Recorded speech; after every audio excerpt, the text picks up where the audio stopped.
Hello.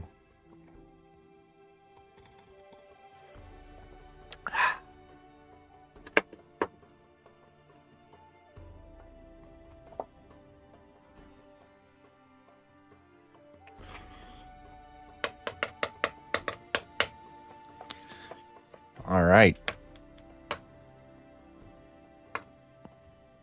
I think we're ready to demold our water here. And then we're going to do a pour with resin. Good evening. So we'll get this done. We'll get this out of the way and done first, and then we'll spend the rest of the evening working on the Overlord piece. So let's get to it. First things first, we need to remove... I mean, I guess we could remove it all together as one piece, but... Hey, you know what? Let's do that. Just going to slide the knife all the way around here. Loosening things up as we go.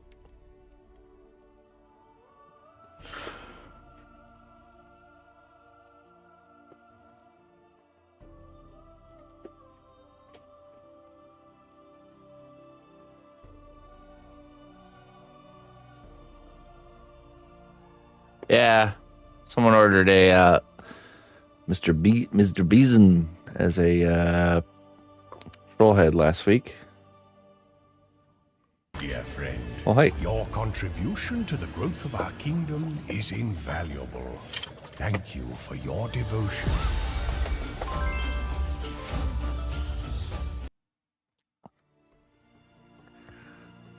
All right, Fenrir, thank you so much for the 19 months, my friend. Let's check it out here. A gentle voice can calm storms no spell ever could. A gentle voice can calm storms no spell ever could. That's true. Usually the emotional kind.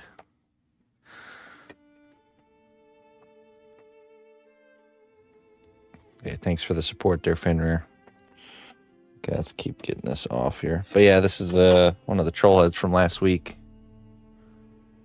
Mr. Beeson.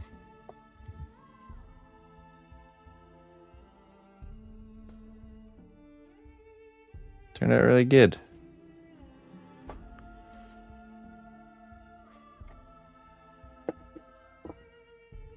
Damn Bison.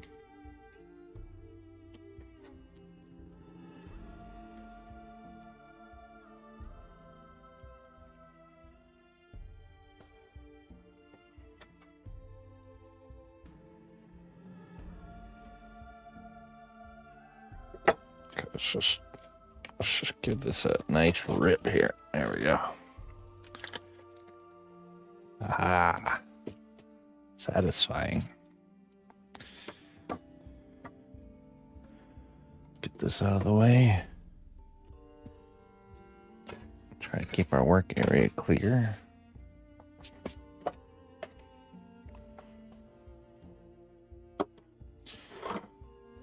All right. Now let's see if this will come off here. There.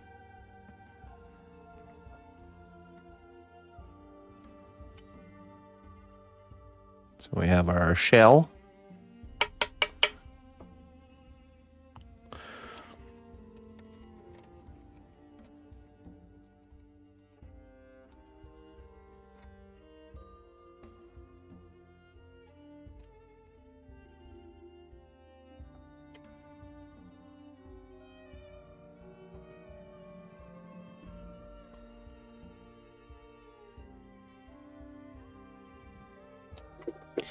You shut your mouth when you talk to me.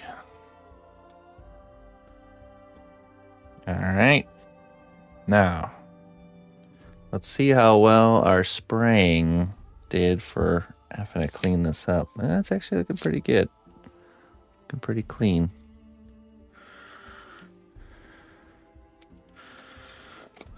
Let's see. Ooh. Not so much over here.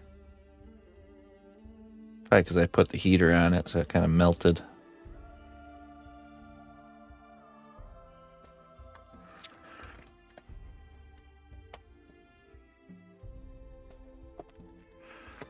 That was the part I was a little bit worried about.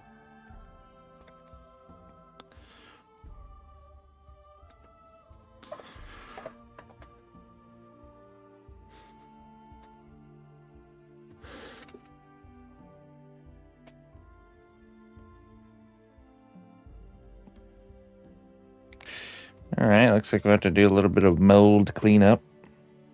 No problem.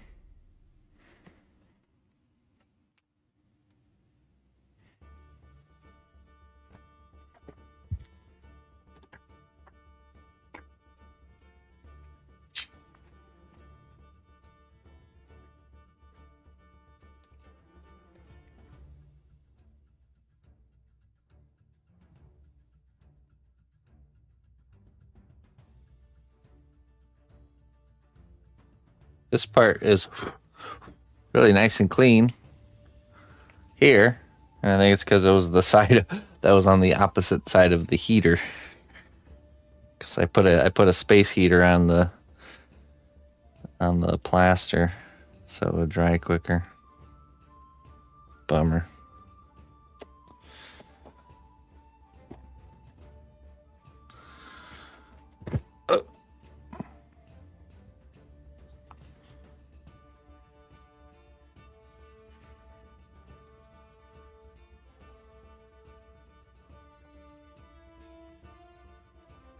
Yeah, next time, well, I just won't be in a rush next time to do the next step. That's where that comes from. Okay, let's see. Let's cut away the flashing here.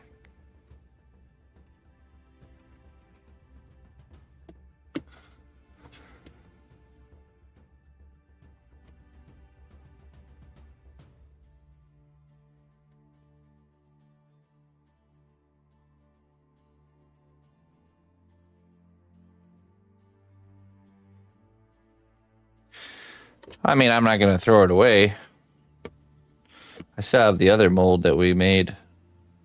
You never know when there'll be something you need it for. But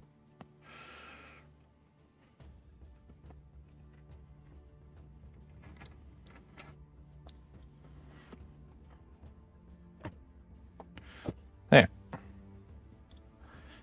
little bit more cleaned up. Okay, so I think the last time we had this issue, we used alcohol and some brushes.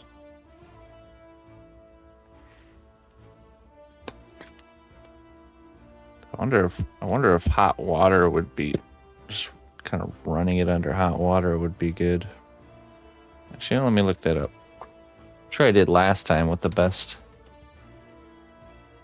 Let's see here.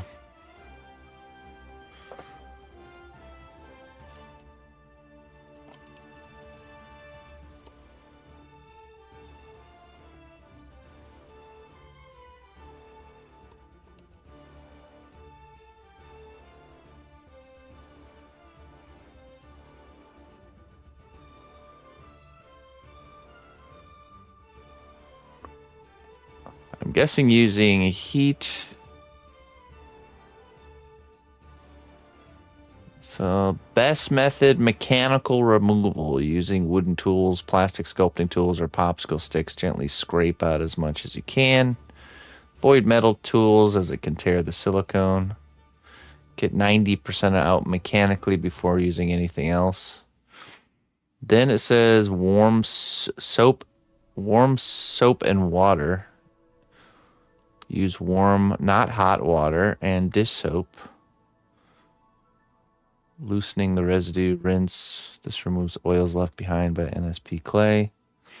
Isopropyl alcohol for spot clean. Use 70 to 91% alcohol. Apply with paper towel, soft brush, gently scrub sticky areas. Don't soak the mold. Quickly wipe only. Okay.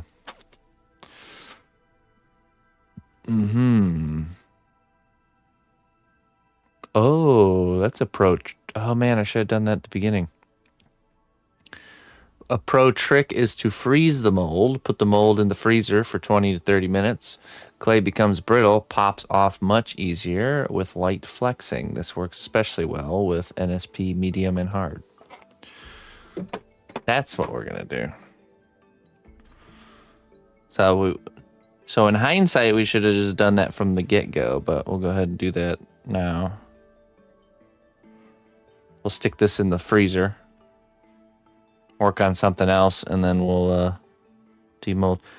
The great news is we have like perfect detail captured here. I don't see any real bubbles or anything. Really nice, you can see it right there. Nice details. A nice clean capture. Okay.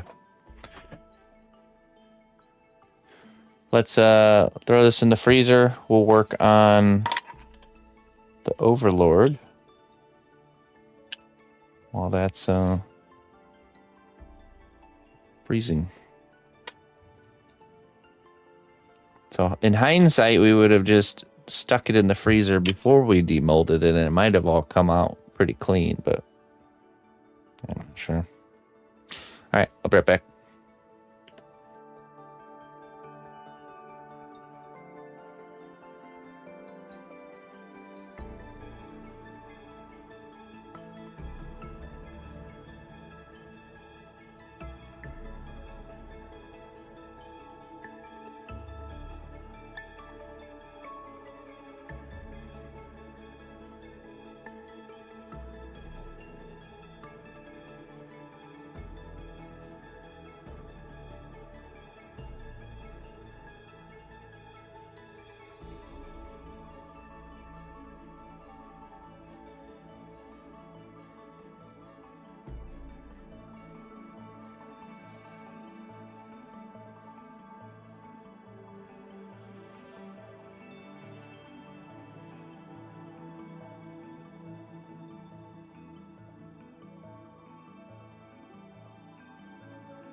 All right.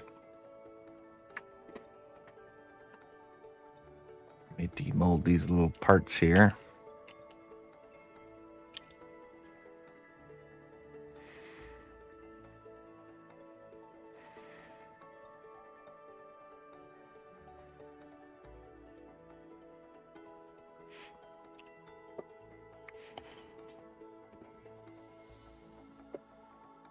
Hey, that's right, Spawny.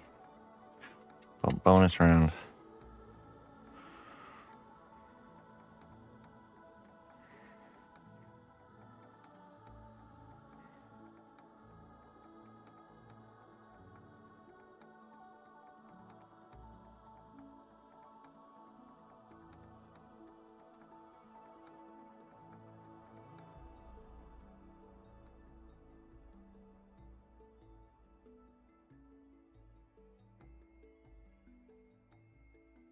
Ooh. That's not good.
One separator in here. We can let that start drying.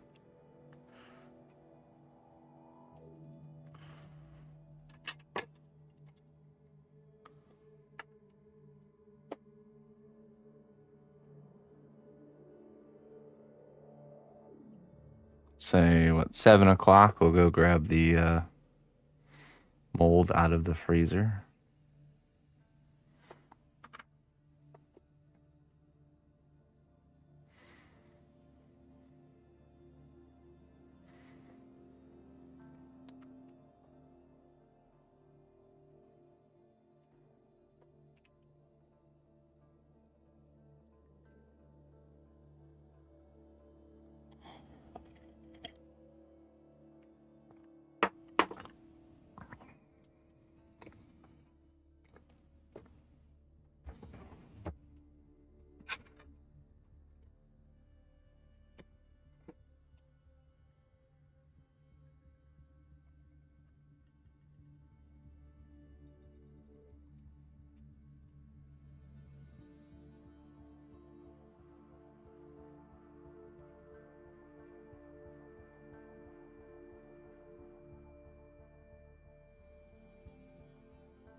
Calipers to measure here. Match it up.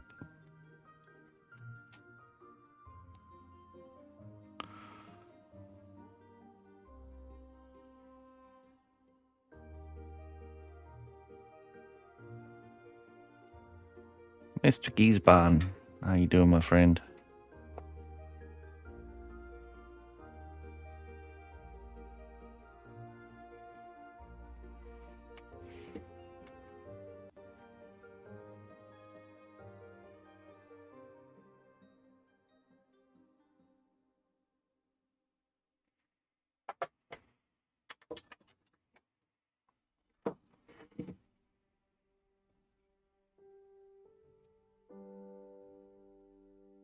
Mashed taters, huh?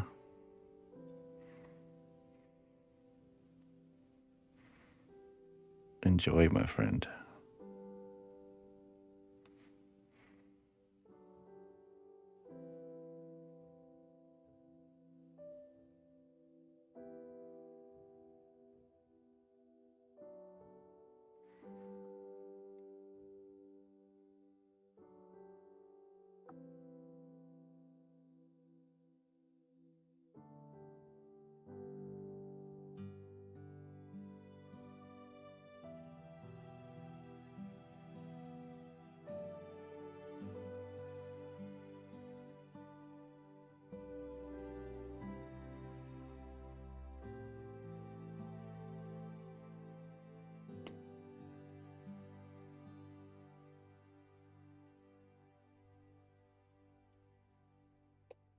"12 hours of overtime on a day where absolutely nothing happened." Get a nice juicy bonus for it being the day of the day of today.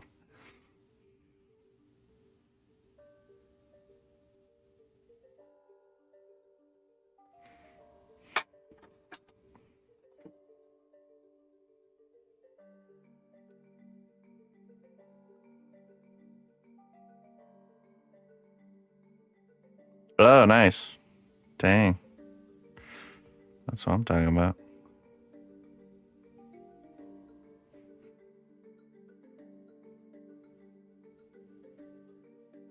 That's some well-earned mashed potatoes, sir.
Down, curls up.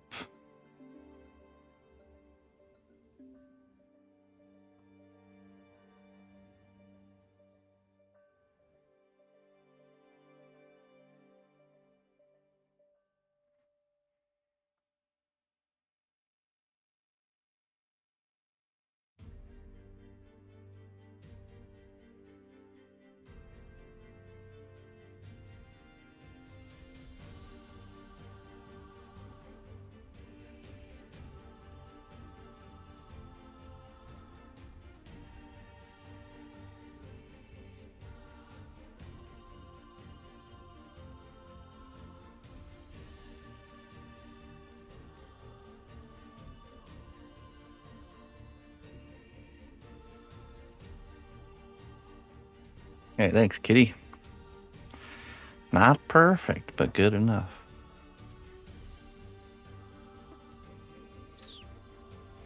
What time did I say we could pull that out of the freezer? 7 o'clock? I think I said 7 o'clock.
Looking good.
Is he dabbing?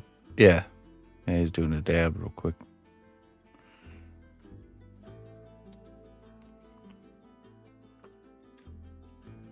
His head goes like this, you know. Something like that.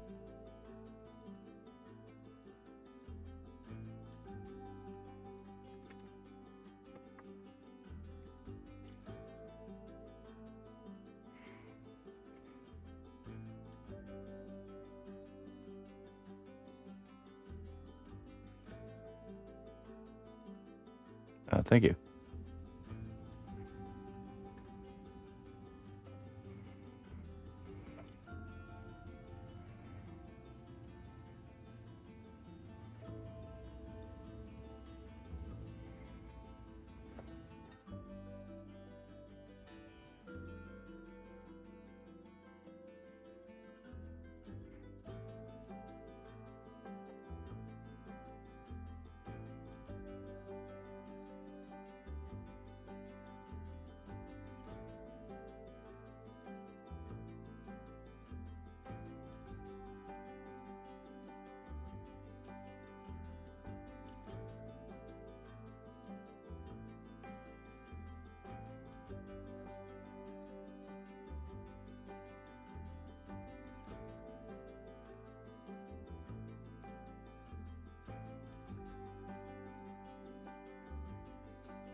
There you go, Spawny. Glad you could be here. I don't know if you saw, but we got the head sculpt done on the first minion. Looking pretty good. Looking quite mischievous.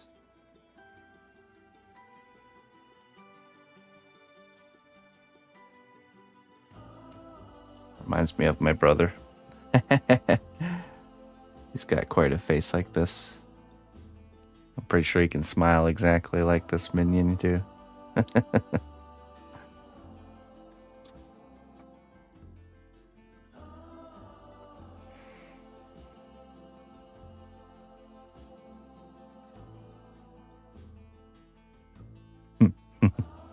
I'm not even kidding.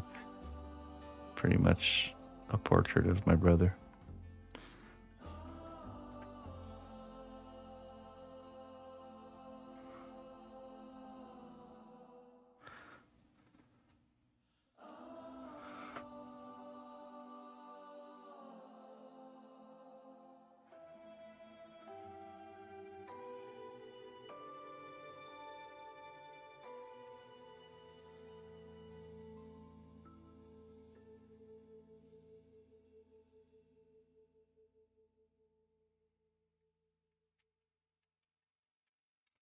Sneaky boys.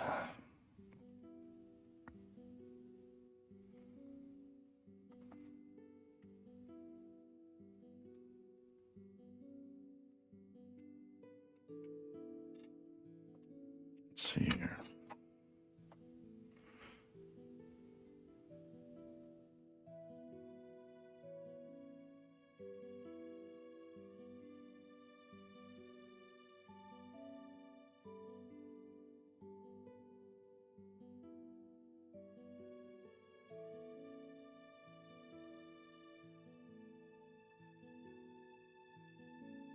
Almost 7, yeah.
All right. I'm gonna go grab the mold out of the oven. We'll see about cleaning the inside so we can actually do our resin pour. I'll be right back.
All right, let's see here. Let's see if this trick works. Yeah. Still pretty stuck, but I'm guessing. Oh.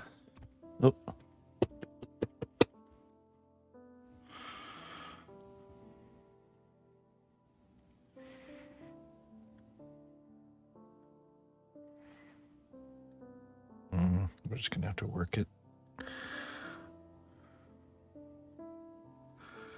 the old-fashioned way here.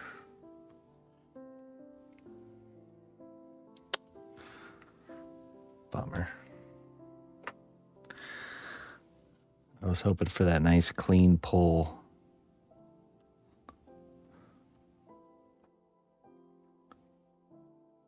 You know what? This won't take too long, I think.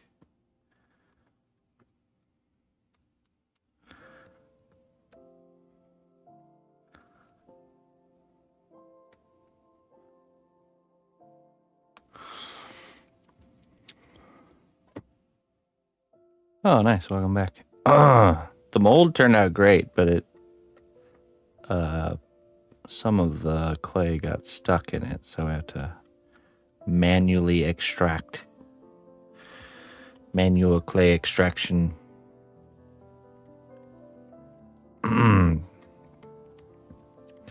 Definitely the better job we do with this now, the easier the steps that follow come. So we're just gonna take our time here and do a nice thorough job. The chunks do come out actually pretty solid too, now that it's frozen.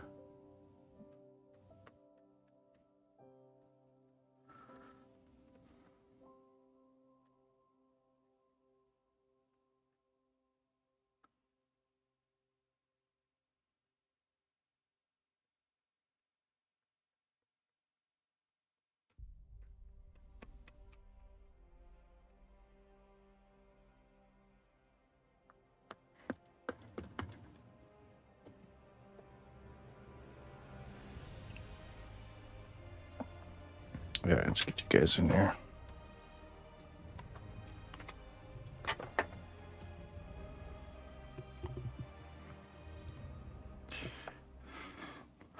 Slow and steady wins the race, folks. Okay, you know what? I gotta check something really quick here.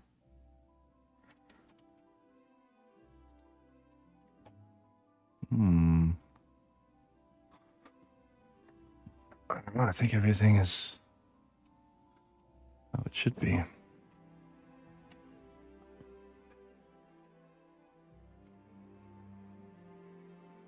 Oh, no, it's not.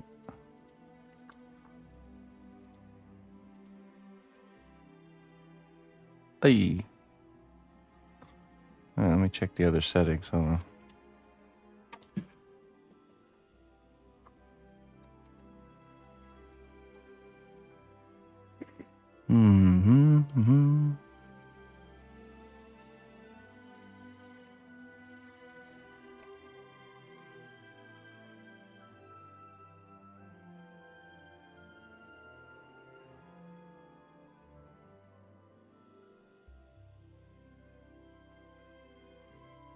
Yeah, I think everything's good now.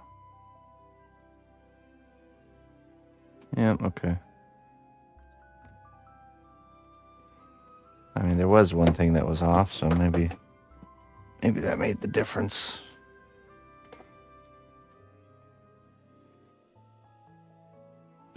Oh.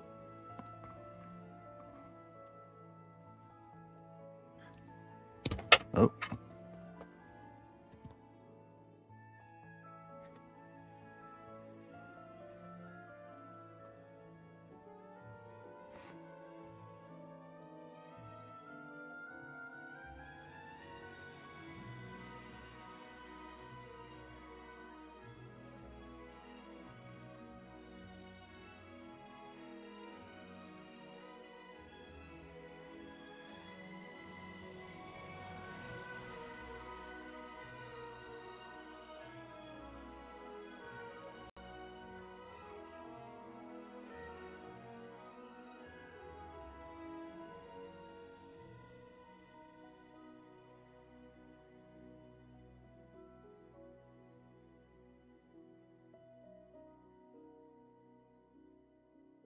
Welcome back.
Oh, this is for the skeleton pirates. Their whatchamacallit?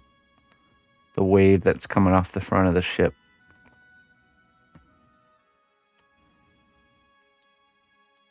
This is supposed to be a quick demold and pour the resin job, but we ran into unforeseen consequences of previous actions. Let's go ahead and just let's put this blame on Deagle because he's the one who suggested to use the space heater. He planted the seed of suggestion into my mind. So therefore we can blame him for the consequences. Yep. You all saw it.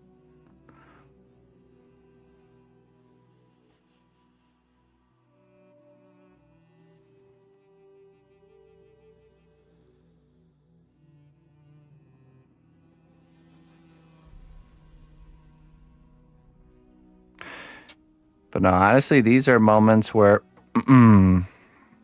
it seems like a hindrance or something holding you back, but really you learn tips. I already learned some tips and tricks from having to overcome this problem, with like the freezing of it and stuff like that. So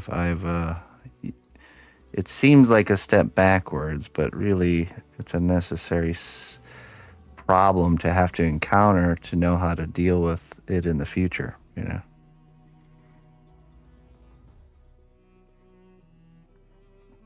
And that's the real golden nugget is now, from now on, whenever I do something like this, I'll know to put it in the freezer before I demold it.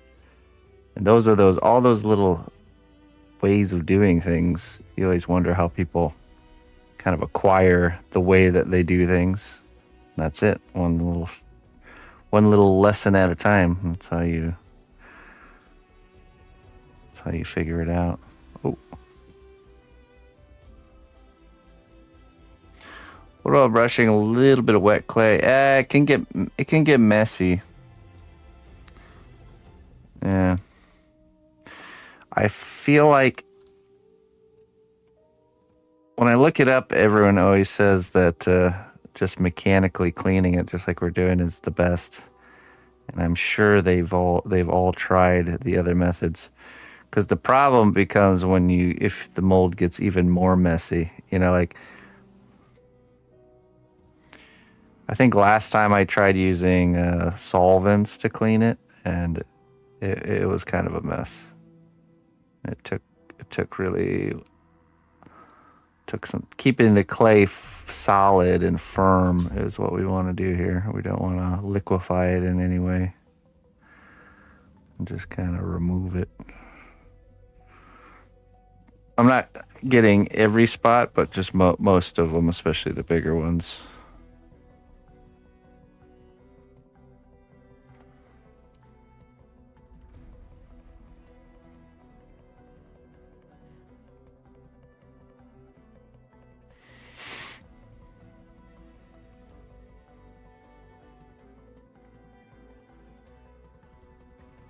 Yeah, we're removing the residual clay left behind.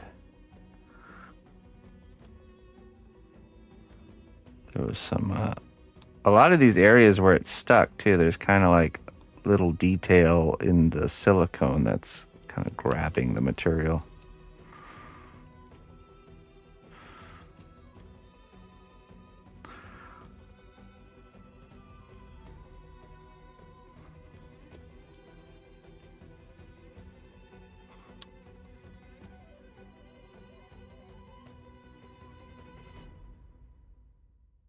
This inside, oh, you know what? This is the part that had the most exposure to the heat.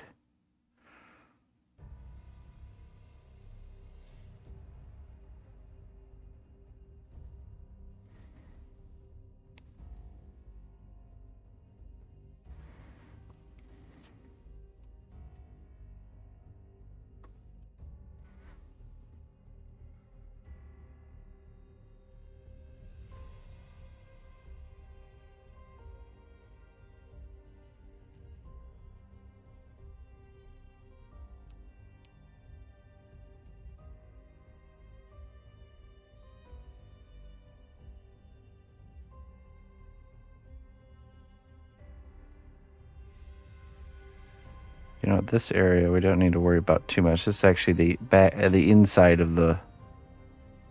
So this is the visible area here. We want to make sure that's nice and extra clean. It seems like this is not. If you do things well, you don't have to do this part. Or you know what? Another thing I was thinking about, I should sculpt future waves out of the hard version of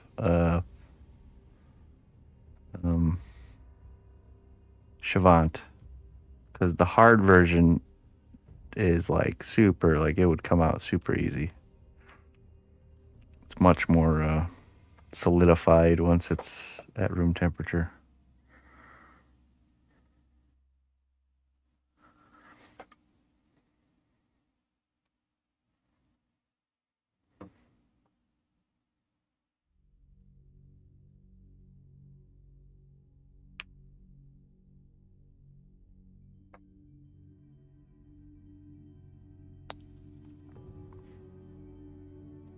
Aren't you supposed to have an intern for this stuff? Yeah, I guess so. Daughter, get in there. I have a job for you.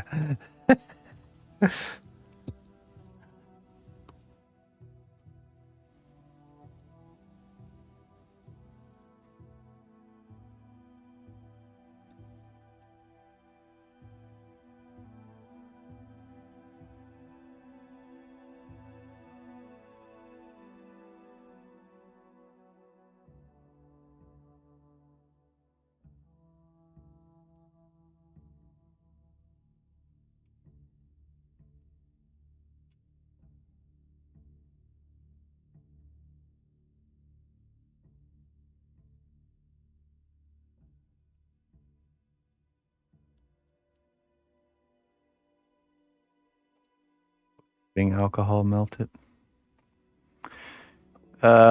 It will melt like the smaller bits and the residual clay, but not the larger ones. So we need to remove the larger ones first, and then we'll do the alcohol.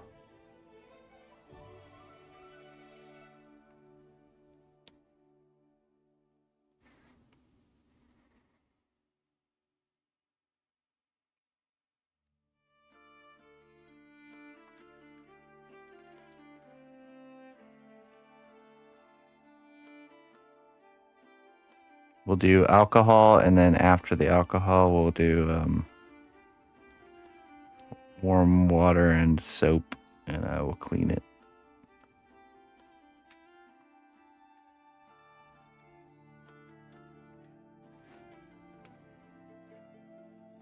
Yeah, we'll use isopropyl alcohol. It won't affect the silicone, but it will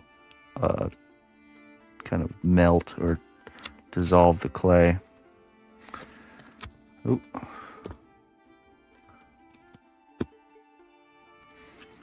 Yeah.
Here.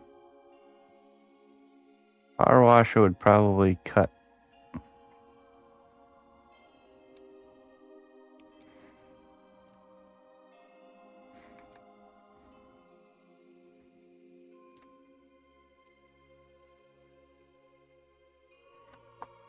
Kind of works pretty good.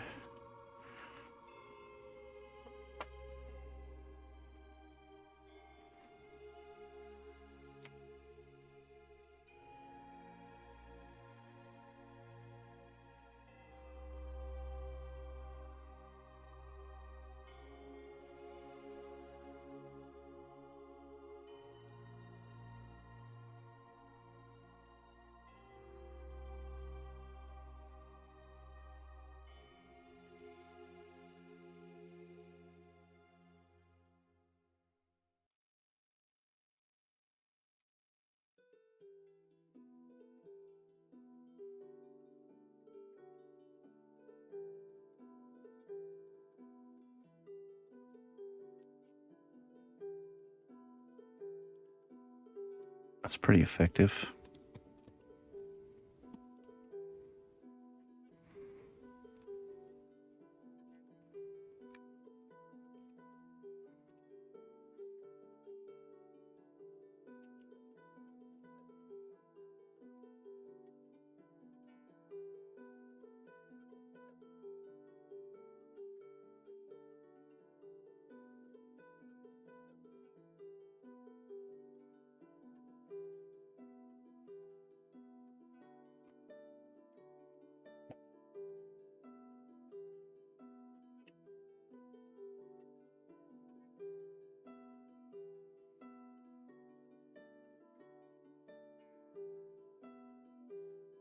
Oh yeah?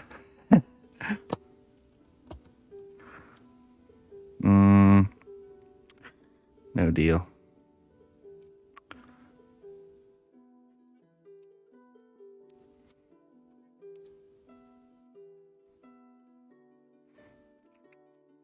All right, buddy. Nice try. Good choice.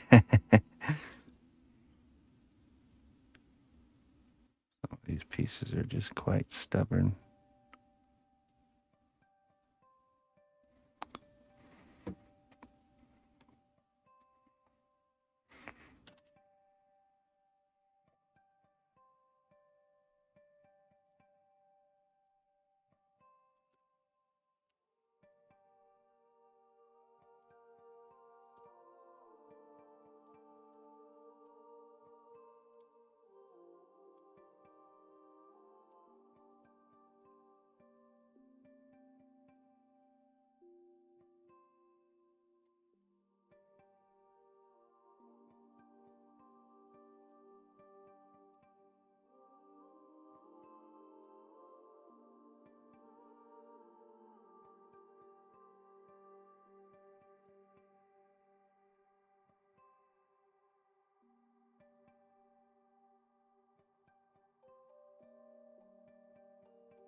Actually works the best, I think, so far.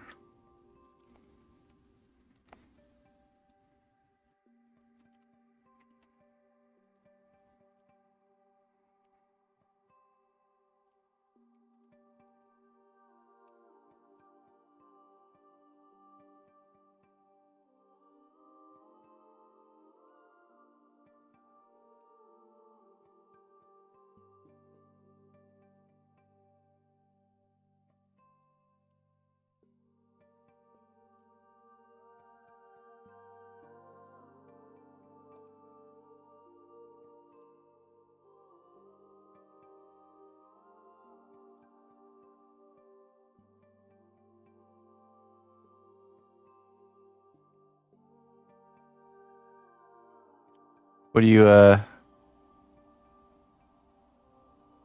you doing, like chainmail or something?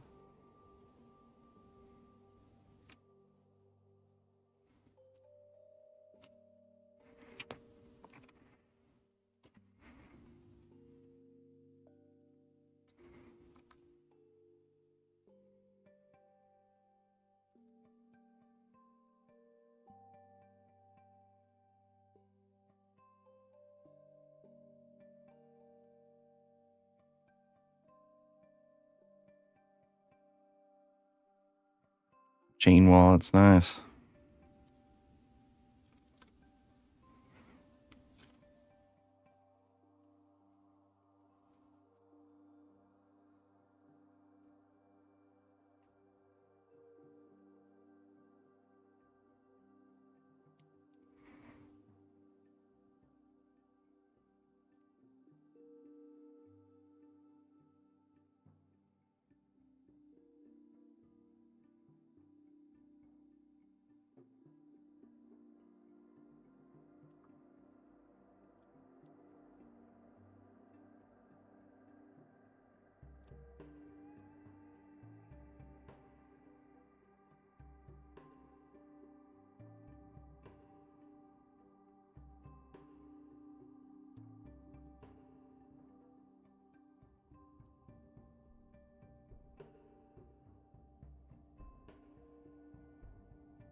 New devilry. cleaning our mold so we can make some water.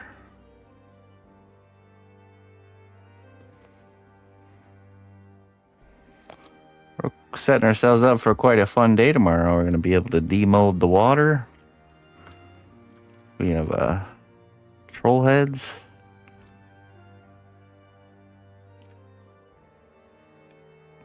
A surprise for all the troll head people.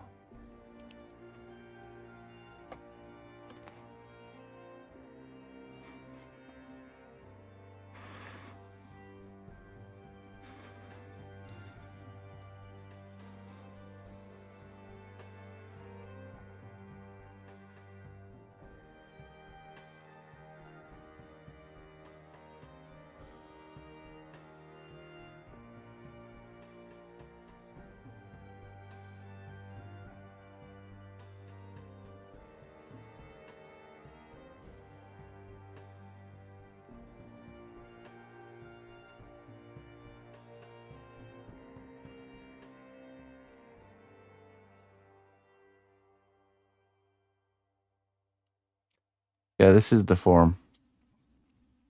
See? Hey, we're getting there, folks. New method discovered. It's a little bit of a pain in the butt, but it's definitely the most works the best, I think.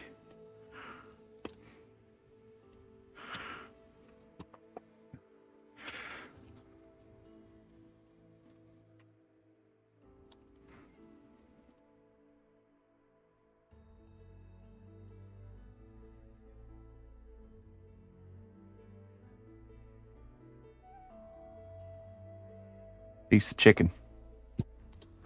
Want some chicken? Well, did it make you come into the stream because of the fact that you thought it was a piece of chicken?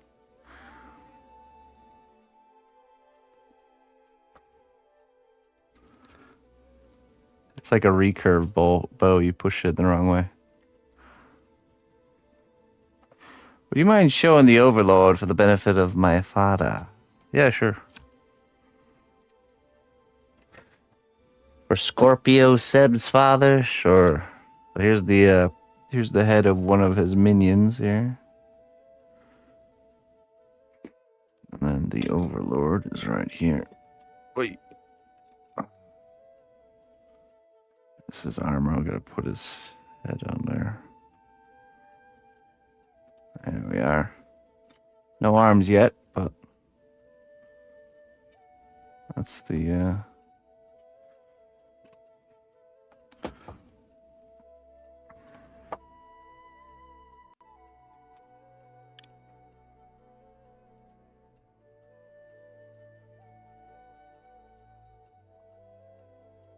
there he is. Oh. Father approves. Ah, yes. Father approves. My life is fulfilled now.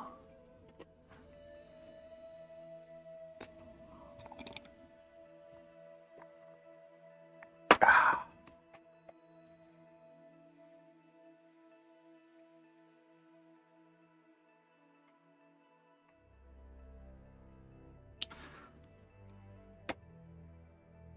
Anyone guess who this guy is?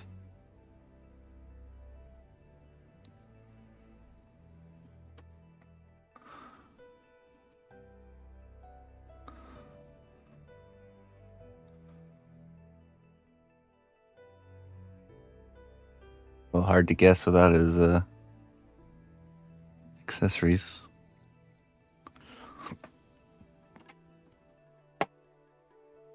Anakin Skywalker. Correct. 50 points, House Seb.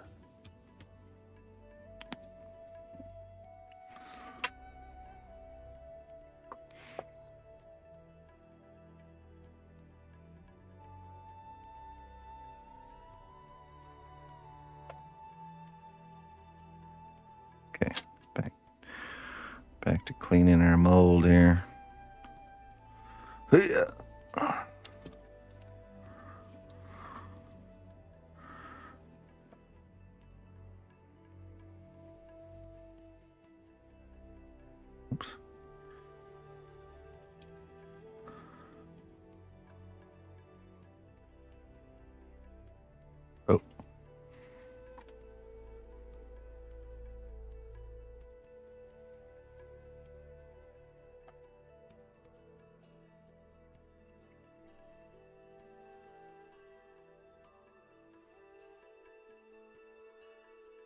That is what I'm talking about. That's where it's at.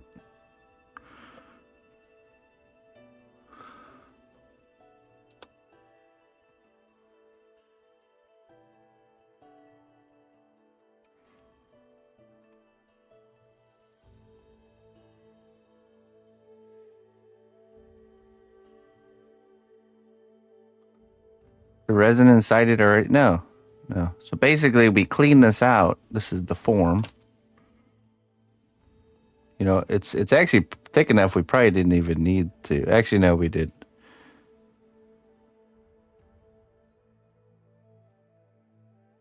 Yeah, this is the form. So we mix together the resin and then we pour it into here. Fill it all the way up to the top. Let it harden. Flip it over and then peel the guy out, and it's the wave form we made out of clay now turned into clear resin.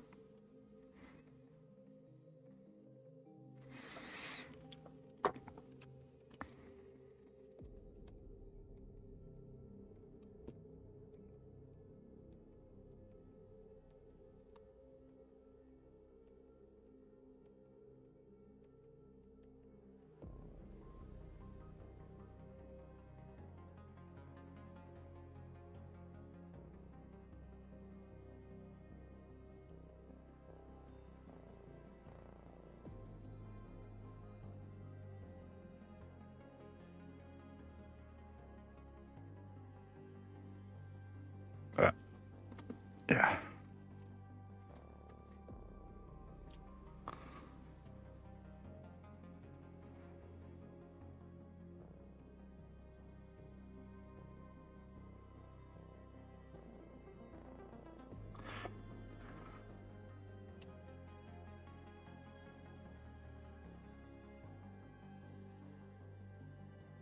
Stay. Tie it down.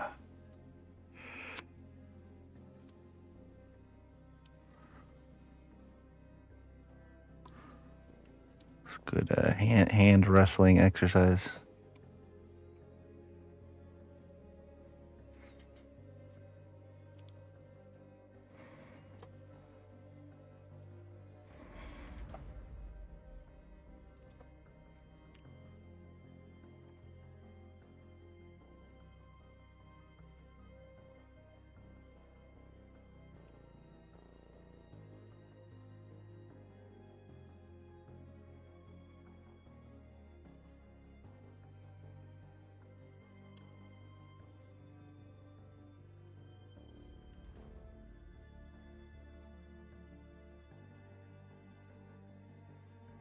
Yep, they'll all be available, so just go back and watch it.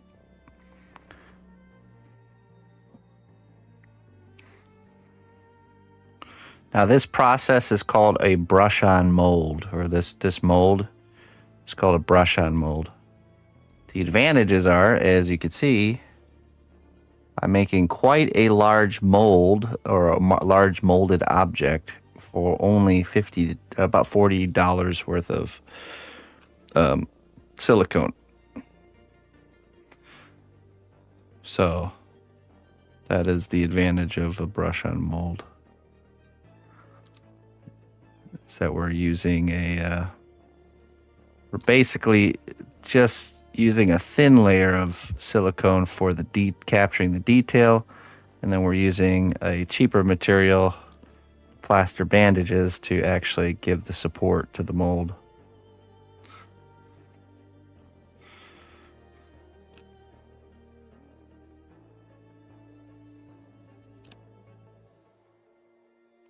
Really stuck here on this part here.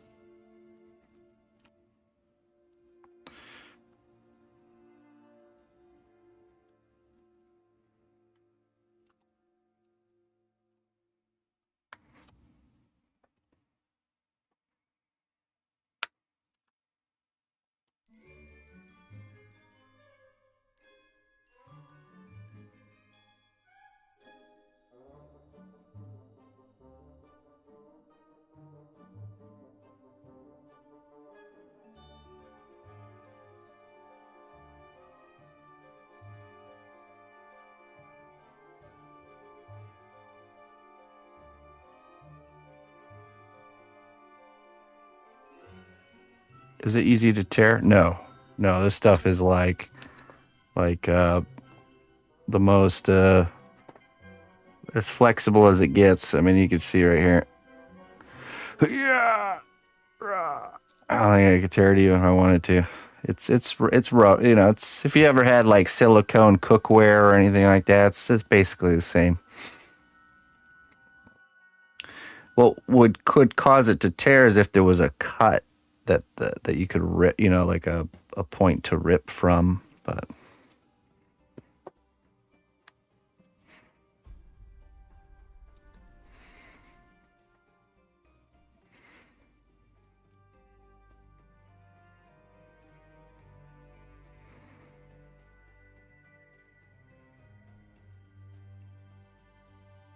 by the way, we blamed you for this problem, Deagle.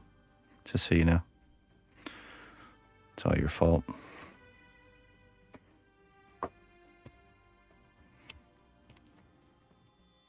Awesome.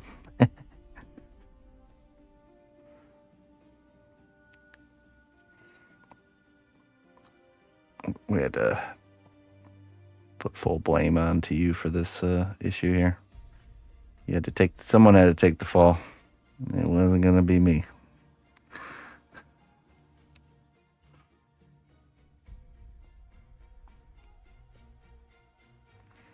The scapegoat. You're our scapegoat today. You shall bear all the burdens of our problems into the wilderness.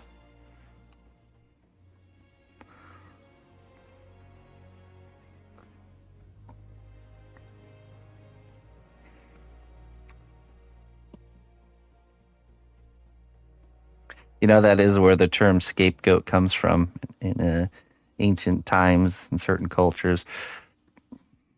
They would place all the blame for bad juju and bad things onto the head of a goat and cast it off into the wilderness as the scapegoat.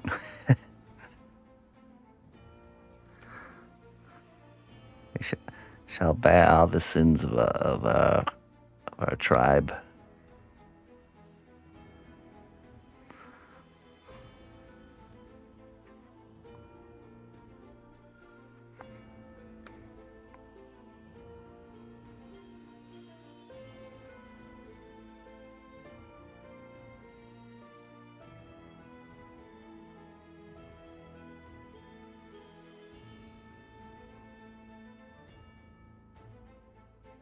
Good looking girl. What's up, Plane Walker?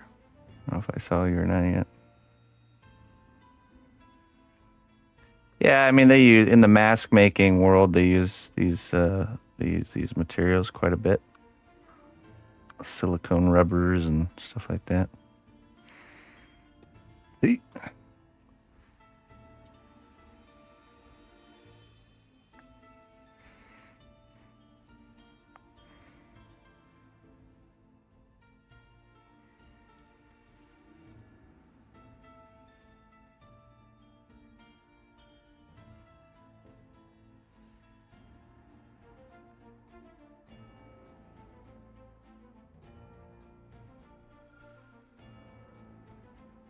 These spots it doesn't want to come clean. I'm guessing it has a foothold, like a little bubble or something.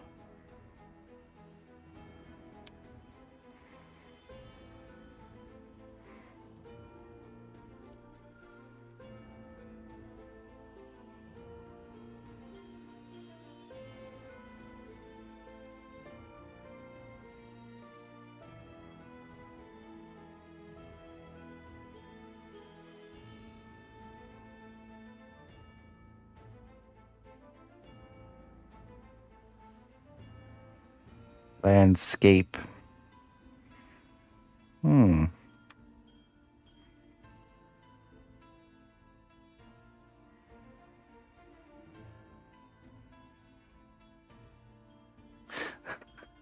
Seb. Oh, how nice of you to contain yourself, Seb. Very good.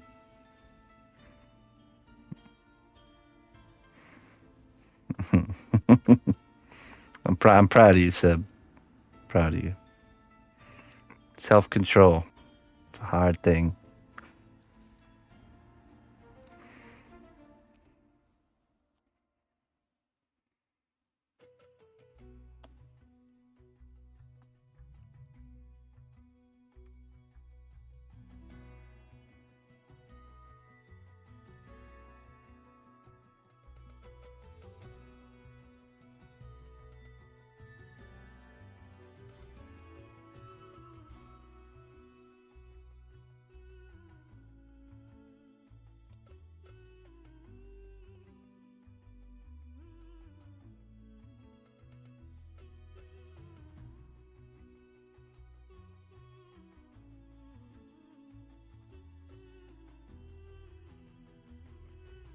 The charity grew 3 sizes that day.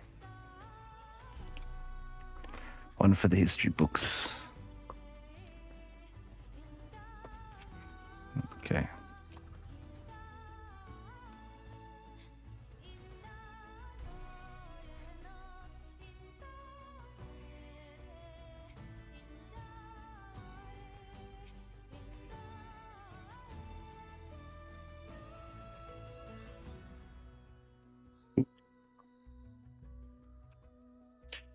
You stop it. Do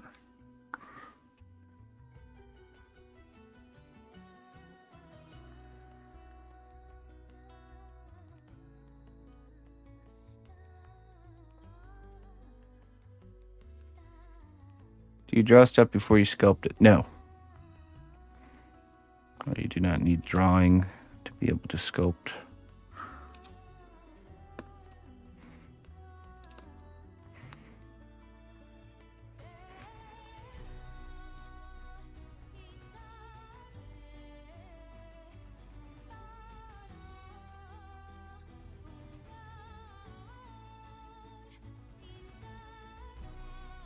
Yeah, I use this this clay I'm actually using right now. I use to kind of just to do like a mock build or a rough draft.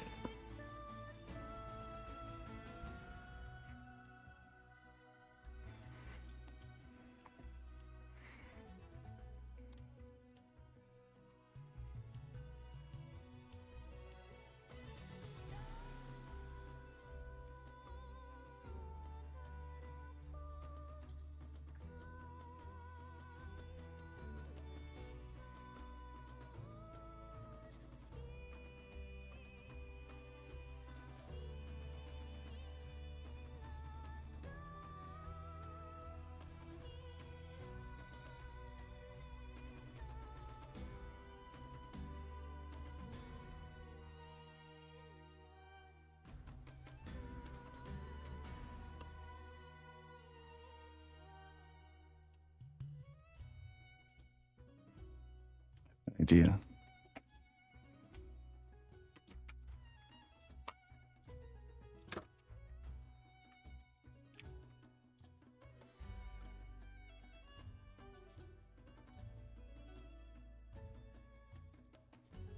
Oh, that's a relief.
Thanks.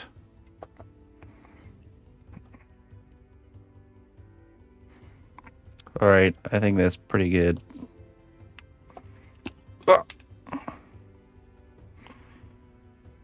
Now, I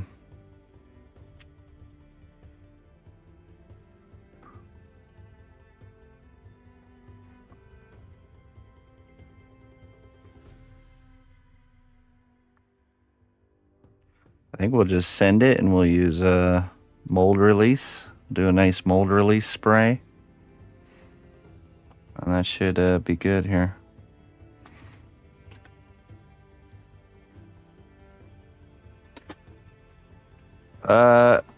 Yeah, that's a method, but I really don't want to get this wet with anything right now because then we'll have to wait for it to dry. But we're gonna use a universal mold release to spray it. Basically, this is like cooking spray for mold making. That'll create a nice barrier.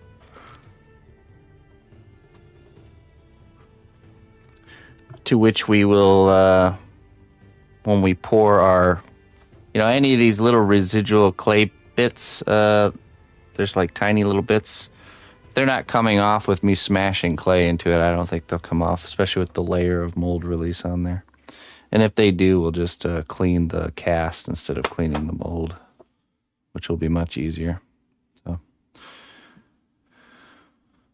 Okay, so let me go run outside. I'm going to spray it with this stuff here.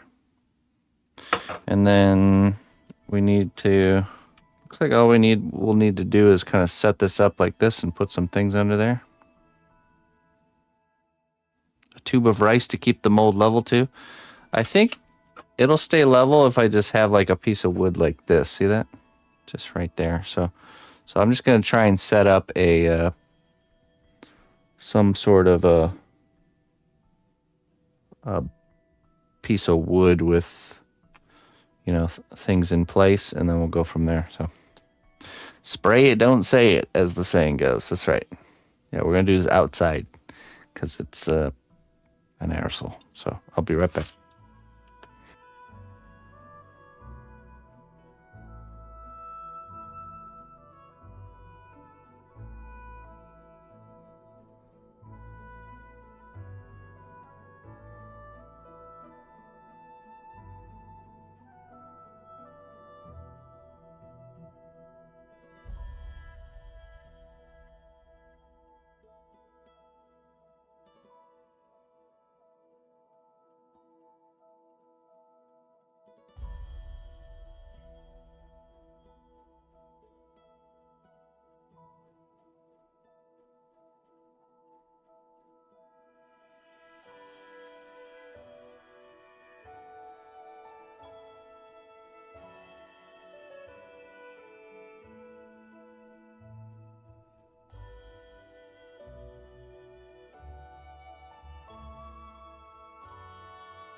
All right.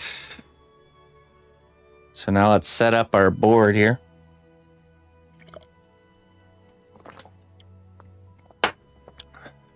Does anybody remember what drops we used last time to make the watercolor for the blue dragon?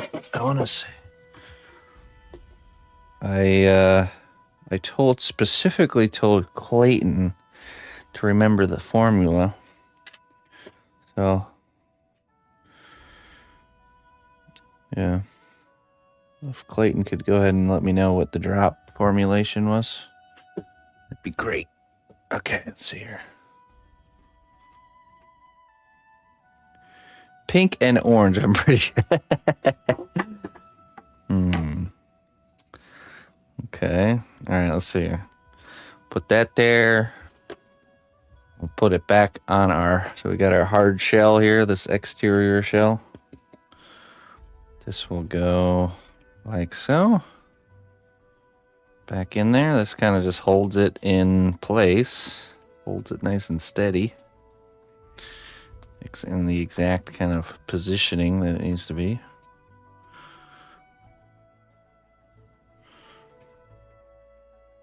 Oh. Good thing I checked. There was a beard whisker in there. All right. Good. Now we need to level it. And I also need to clear an area here so I can actually put it somewhere for it to harden. Oop.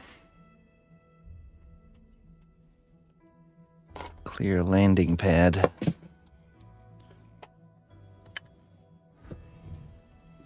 There we go. Should have a level around here somewhere. Ah, yes. There you are. Let me check this table here. Okay. Pretty level. A little bit leaning towards the back there. That's okay, okay.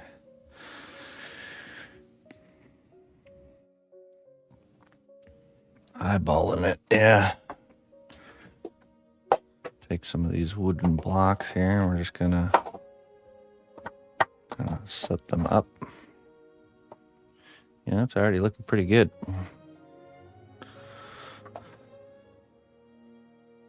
Let's see.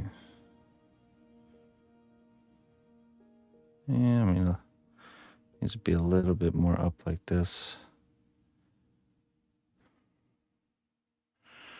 How about this way? That's pretty good, actually. I think that's close enough.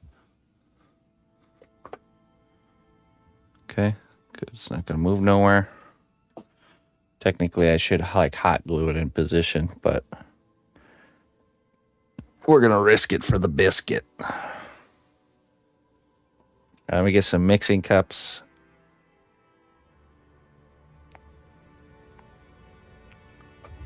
Let me grab. I think that's it right there. Resin dye. 12 colors.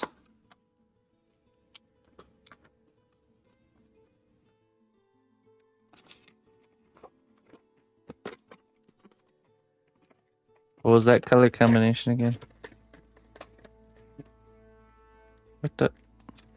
He's not labeled. Okay, definitely was it not yellow. But I feel like it's this one that doesn't have a label.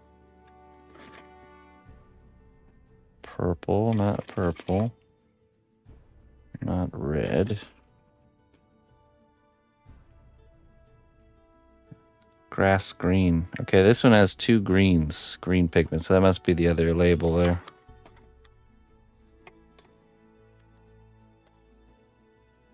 That's white. Sapphire blue. I'm pretty sure we use sapphire blue. What else we got here? Black. No. Great labels these are. Oh, maybe it was this one. Actually, you know what? We can see by the level.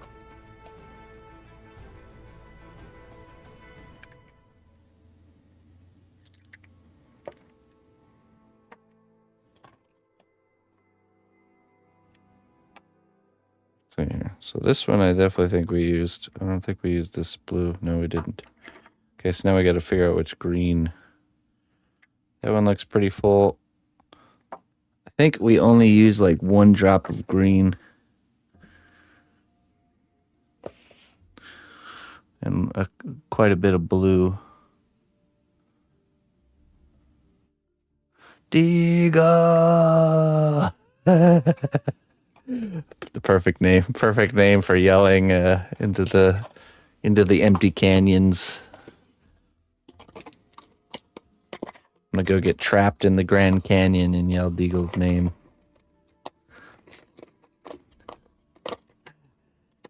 Diga! Or we could go Hector mode here. And shout. Go outside of Deagle's house and shout, Deagle! Hector!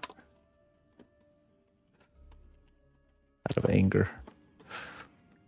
He killed my nephew, thinking it was me. All right, let's see here. We need some cups. Mixing cups. Need some mixing sticks.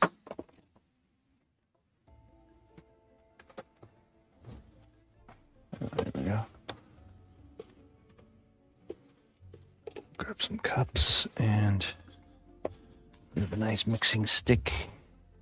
2.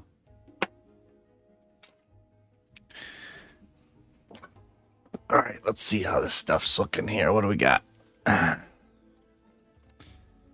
4-hour demolding. Bubble free. God. 4-hour demolding.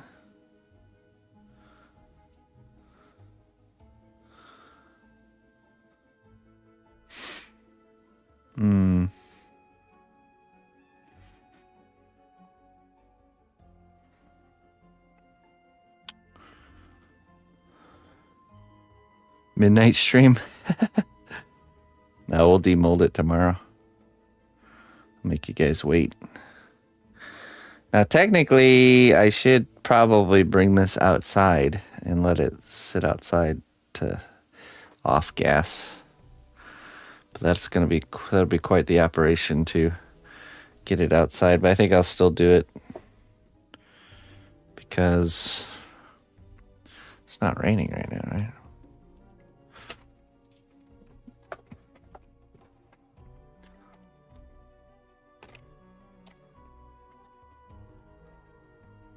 %, humidity.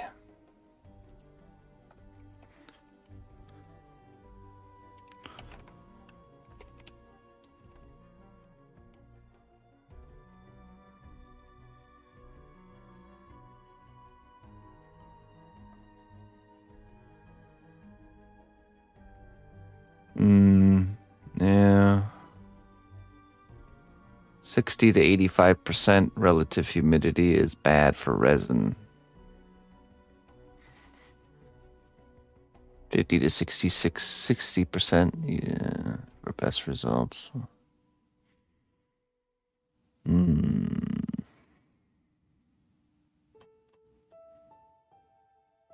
Crack a window, well, I mean, if I'm going to open the window, I might as well just put it outside, then the humidity is kind of getting in here. I mean, I could open the window, set up my folding table right by the window, and then I have an exhaust fan for blowing outwards.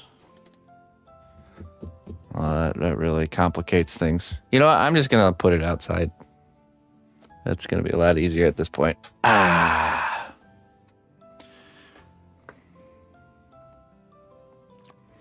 Crack a window and point fan at it. Yeah, we'll pour it. I'll move this and bring it outside. There's no bugs right now. It should be fine. And if anything lands on it, it'll just be it'll be a feature. It'll be part of the water preserved. Little fly, perfectly preserved in the inside. Midwestern leaves. Added bonus, extra detail for free. Nah, I think it'll be okay. The trick would be is to be able to get it out there without it like spilling. Actually, a better design for this mold would have been to actually, you know what? We don't need to fill it all the way to the top. It doesn't have to be totally perfectly full. Okay. So, yeah. Okay. How much should we use? Should we use all of it? I feel like that might be too much. I already have a...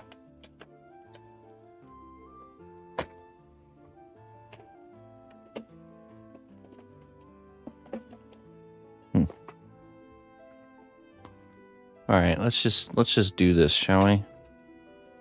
Just time. Let's glove up. Wear a respirator. Oops.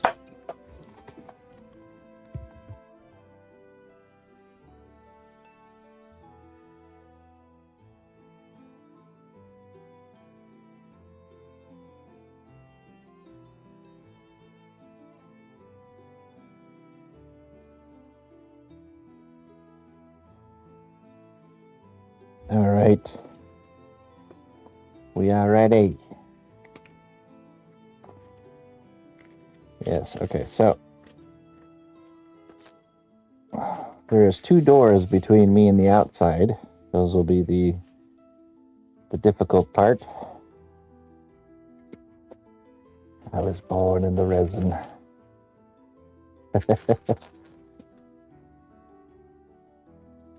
One part A to B by volume. I think we do the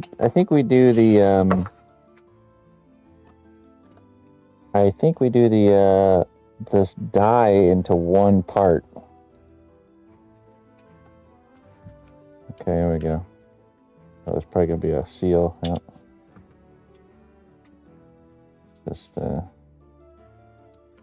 ourselves a little pouring spout.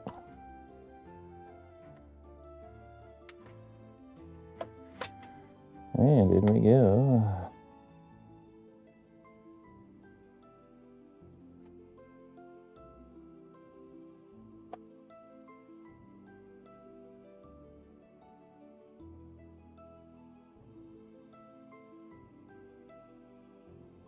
Should I do half?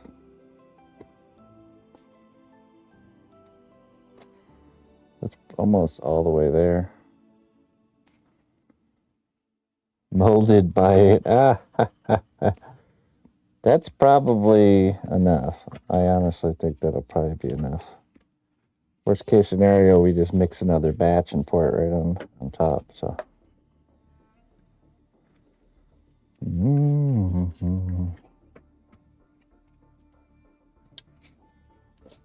Yeah, I mean, yeah, we'll see. Okay, now we want equal amount here.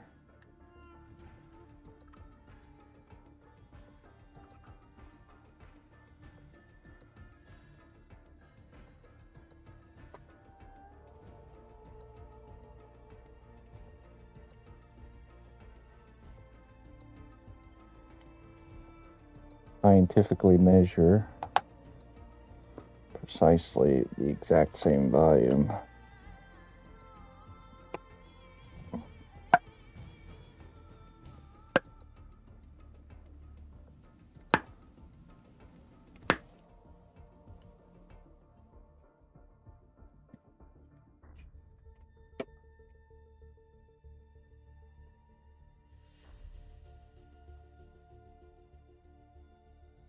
There we go. Looks pretty good. Pretty close.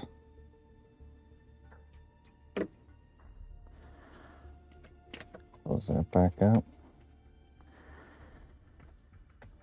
Okay. So now the coloring.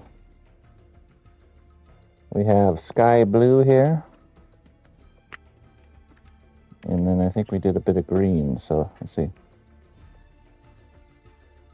1, 2, 3, 4, 5, 6, 7, 8, 9, 10,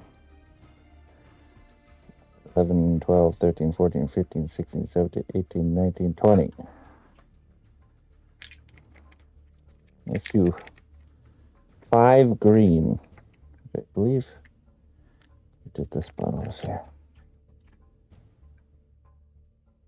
1, 2, 3, 4, 5, 6, 7. We're gonna do 7 green.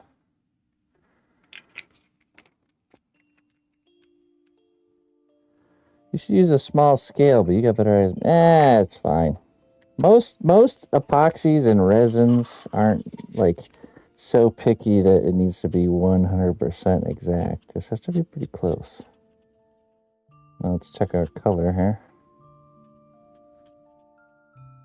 Okay, that's gonna need, I think, a bit more color.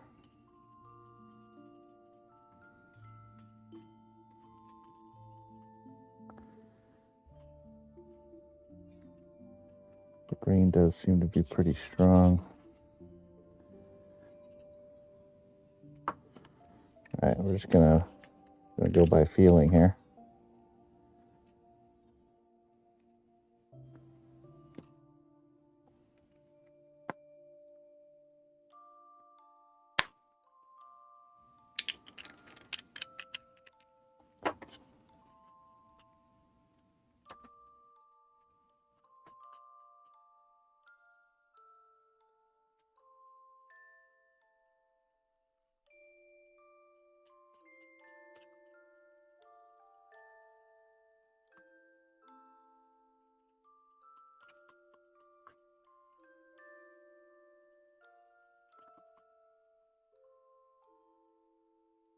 Good. That's some 60 drops of blue. let's do a good hearty squeeze with some green here.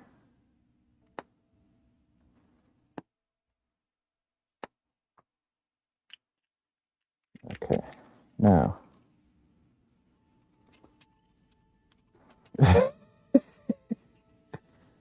Samael, we are making translucent blue here. All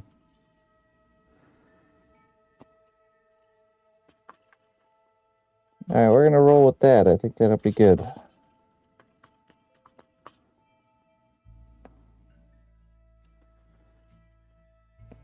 And in we go.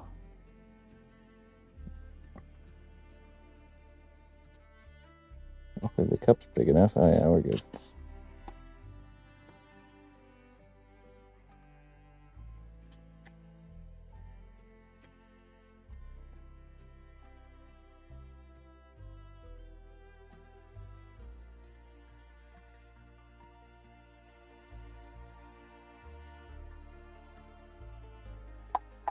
Okay.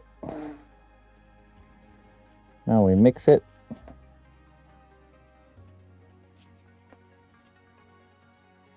Would transparent cups help?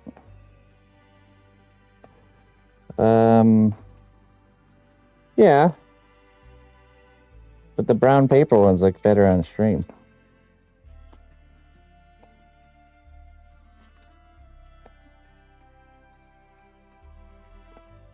Can't argue with that, right?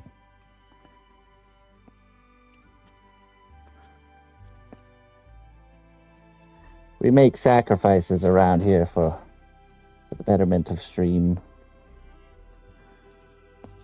It's all about the look. All right. I want to make sure this is good and thoroughly mixed. And then we're going to give it a nice skinny pour here.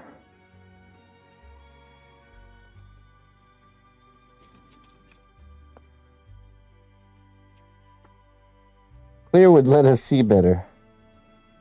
You shush. God sees him. Yeah, you're right. right. I'll get some clear cups for next time.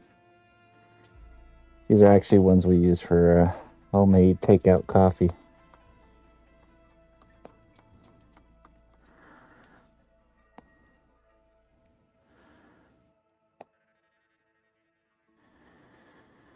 Keep it secret. Okay, there we go. So we're just going to start pouring here. Give it a nice skinny pour, see? Feel we got a nice steady stream here.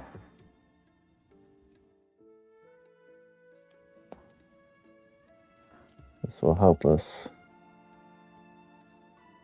eliminate some bubbles.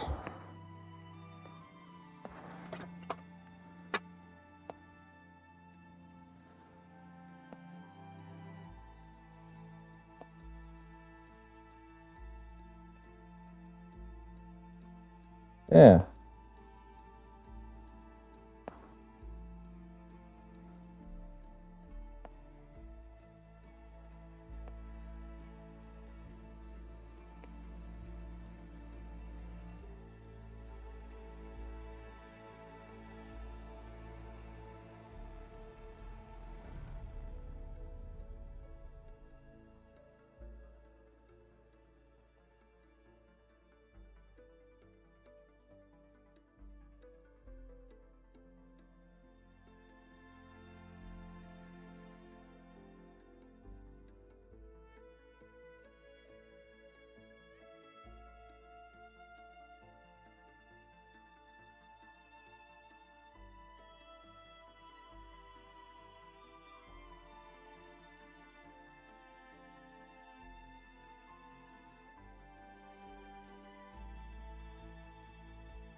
Now we're gonna need a little bit more.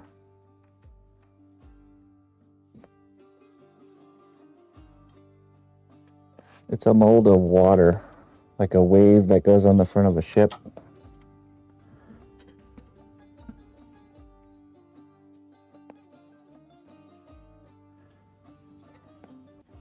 Okay.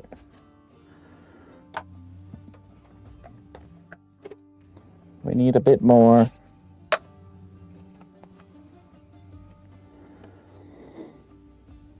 Don't think we'll need all of this.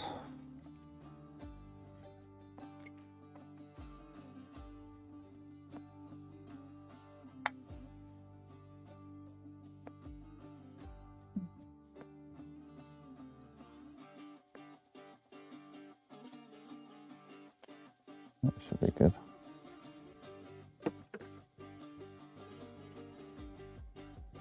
It's the wave in front. Yeah, it's the wave in front of a pirate ship.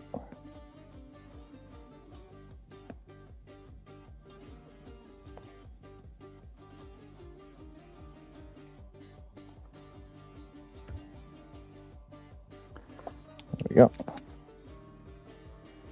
And now I'm going to precisely mimic the color mixture of the first batch, because we precisely measured, calculated here. Okay.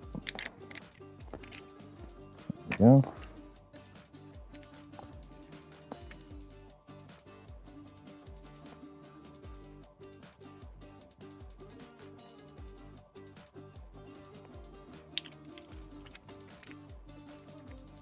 And now, for my next trick. Let's see what we're doing here.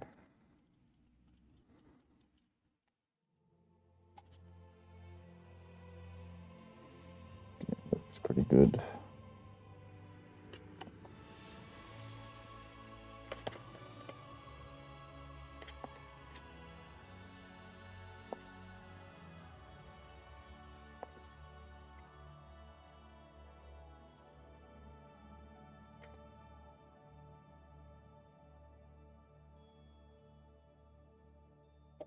Okay, and mix.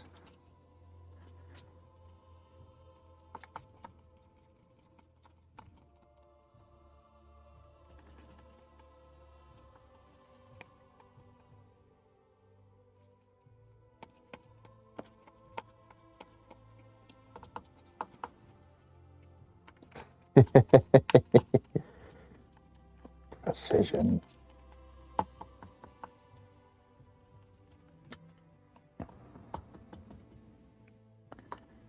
One thing I can do too real quick, let me see. I'm gonna use some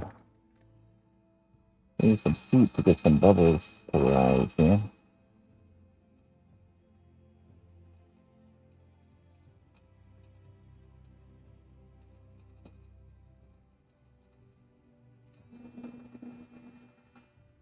Oh, let me mute really quick.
It also makes the when you heat it up, it gets more viscous, more liquidy. The viscosity goes. Okay, let's see.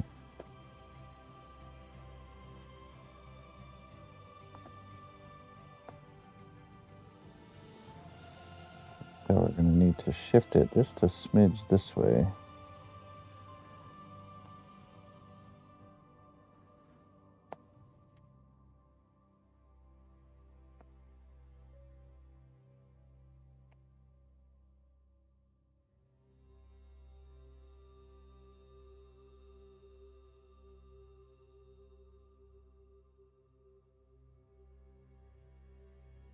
The foot shuffling begins, yeah. Okay. Okay, look at that. Pretty much there.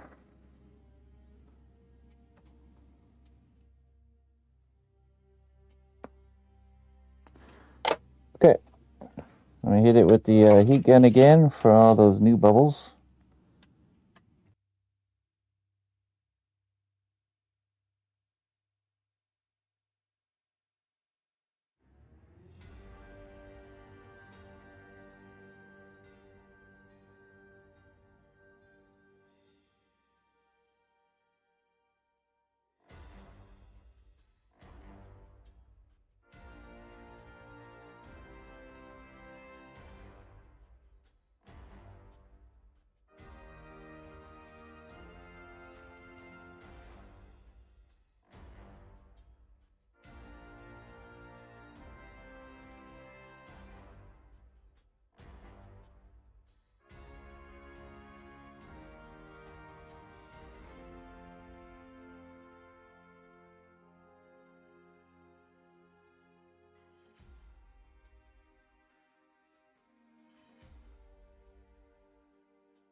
Okay, now the arduous journey to bring this outside and not spill a single drop. Wish me luck. And let us hope it does not. I think probably holding the mold would be the best.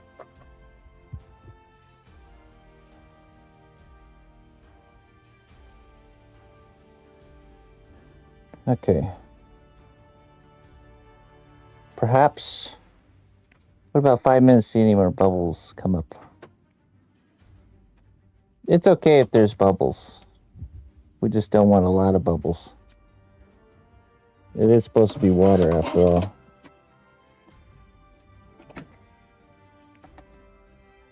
You know what? It might be wise to actually put it inside of this bin so I don't get resin spilled all in my house.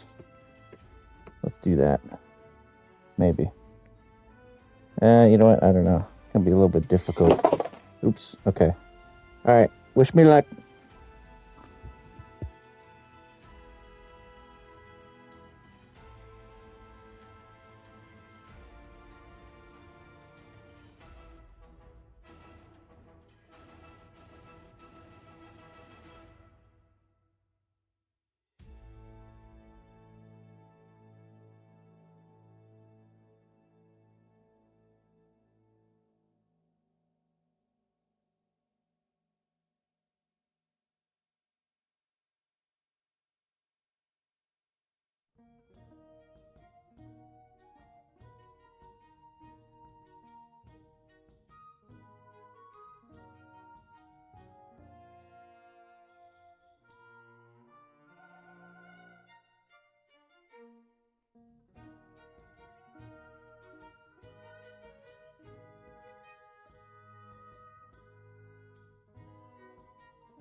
All right. So I spilled a little bit, but it was already outside, so whew.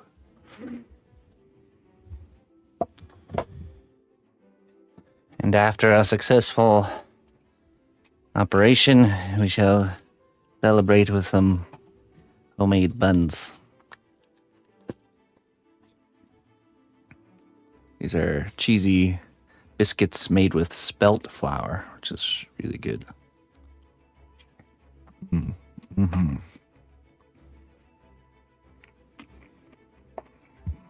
No, Overlord from the game.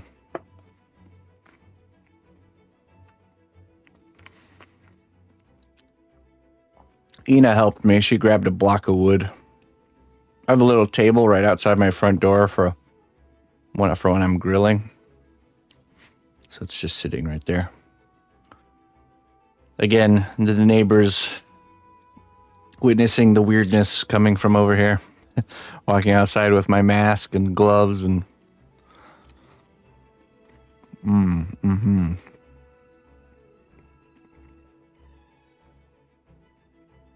Yeah, Overlord the game.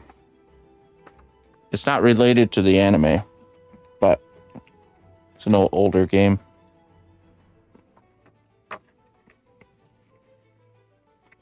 Is that like scorched flour? No, spelt is an ancient grain. It's a different type of grain that you can make bread with, that they used to make bread with. That's very much more nutritious and very healthy compared to modern wheat. And actually, way more flavorful. I'll say that. I love the flavor of spelt grain.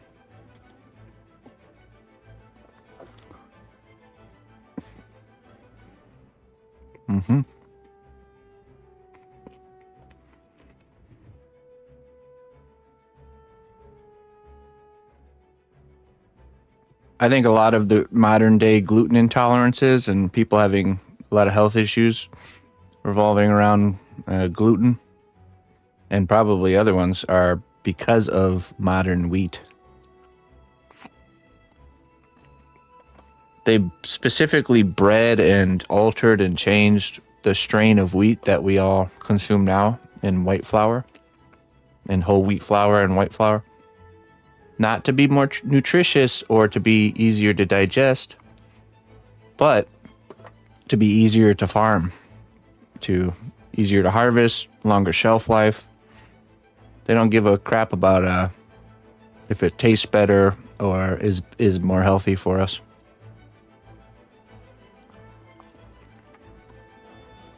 There's actually studies where people that had gluten intolerances would eat bread made with ancient grains and not have any sort of negative side effects, which is really interesting. So we've been just trying to transition off of normal modern flour and start using ancient grains instead.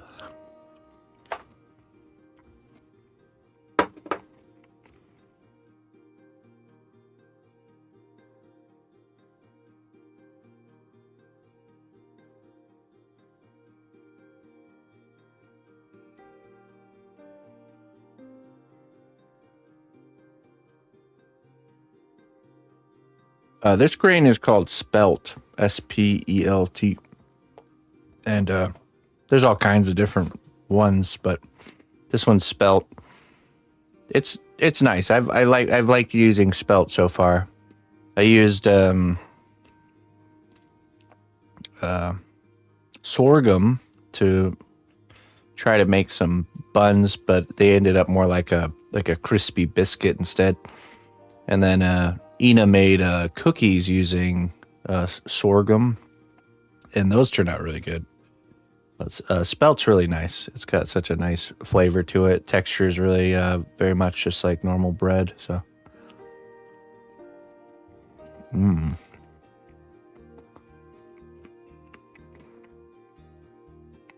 Who spelt it?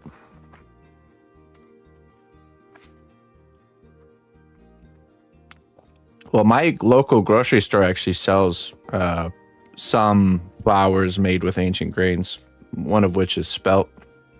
You just got to go to like the what I call the hipster section of the store with all like the healthy foods.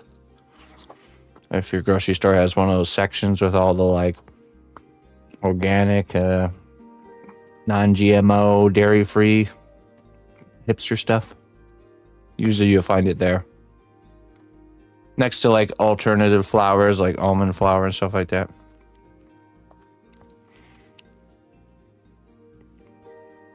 Usually.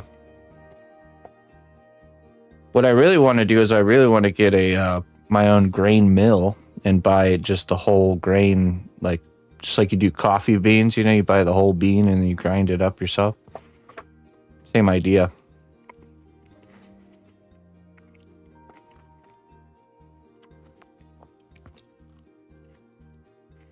All right. Those are yummy.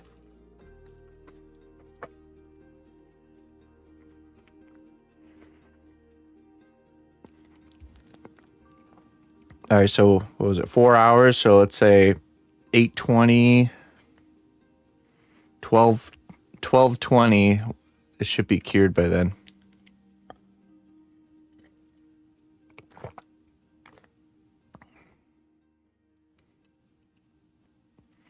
Future watermill. If I had a stream, I probably would. Stone ground. I made you hunger for a muffin.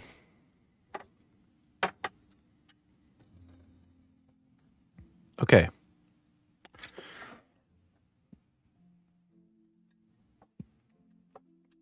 Let me go refill my coffee, and then we will finish sculpting the belt armor on this guy. I think we definitely push and get that done. That's nice. I'll be right back.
All right.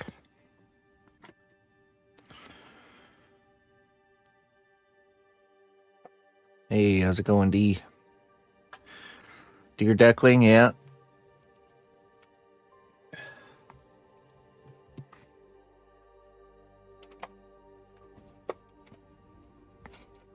I totally agree. Oh, we gotta turn this.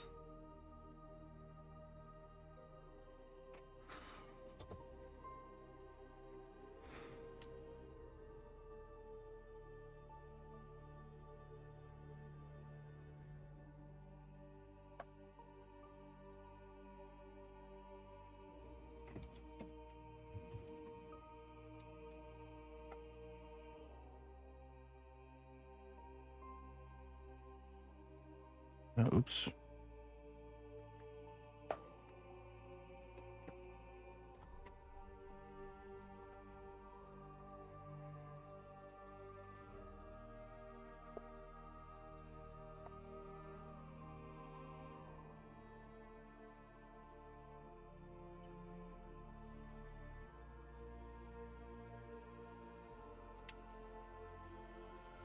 I'm doing good.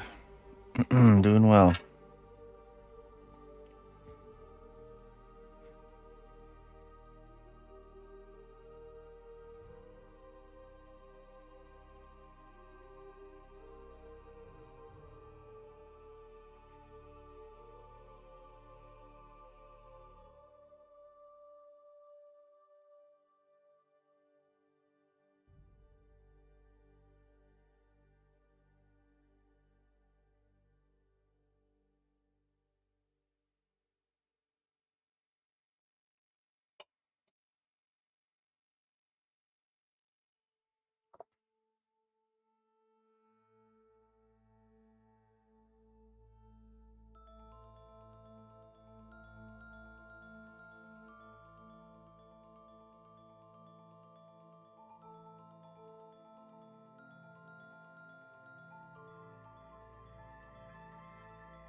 Oh, great granddaughter, Tinley.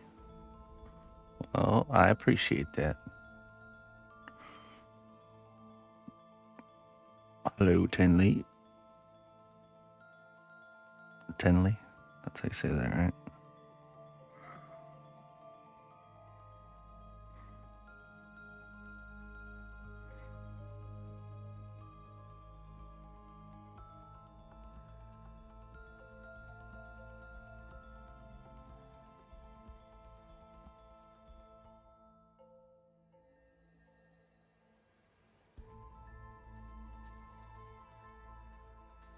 Karis. Hello, Karis. Thank you very much.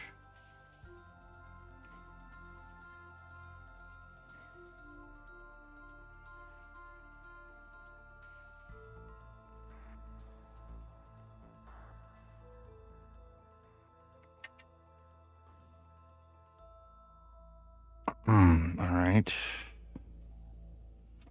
Need to flare up this end here.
Been a half an hour. Go check the 4-hour rest.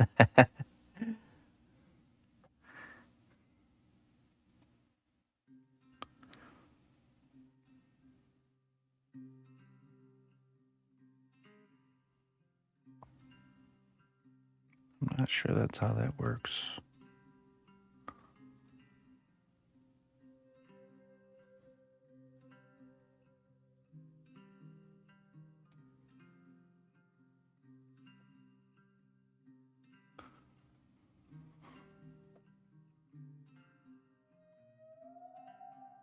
I should order some more though, because the next step is to attach that.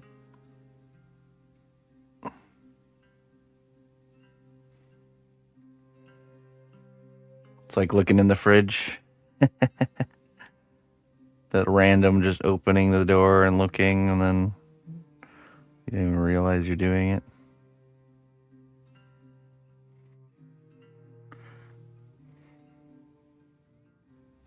Classic.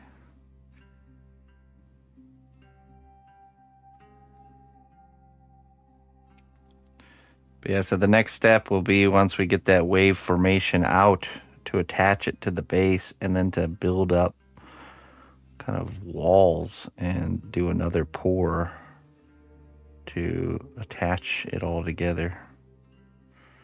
That'll be an interesting step.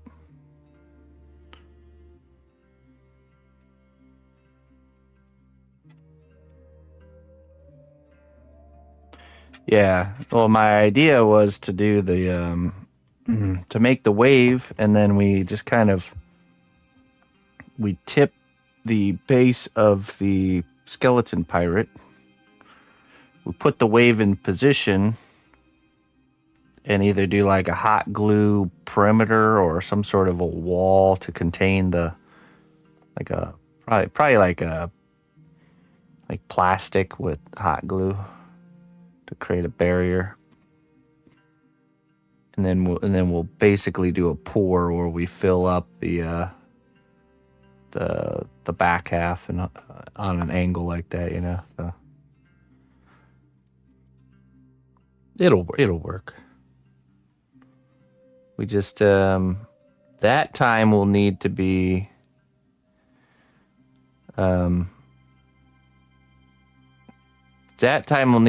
in a place that it's not going to move, and it's just going to stay right there.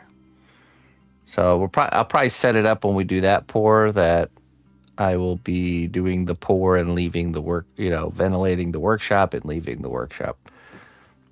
Just do that right at the end of the stream, and then leave it still. Ventilate the workshop. Take the evening. I'll get a movie watching evening. That'll be nice.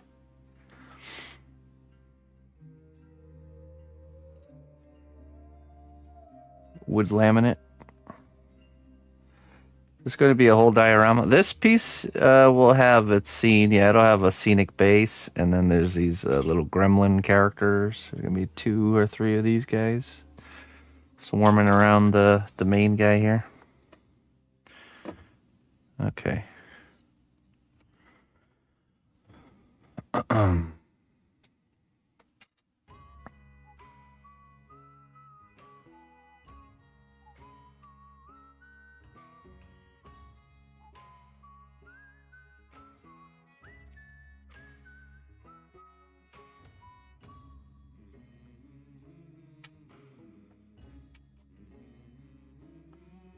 think we're ready for texturing and doing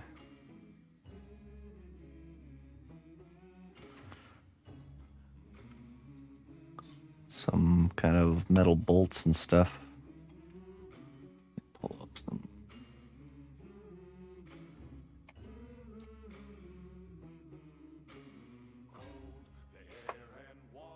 Let's grab a ball stylus.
Hello, Carl.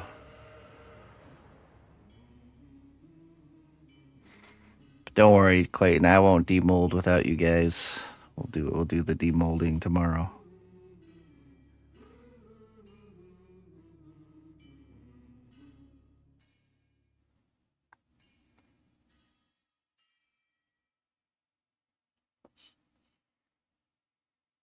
Tomorrow's a big day. Oh, we got show and tell. We got Discord show and tell.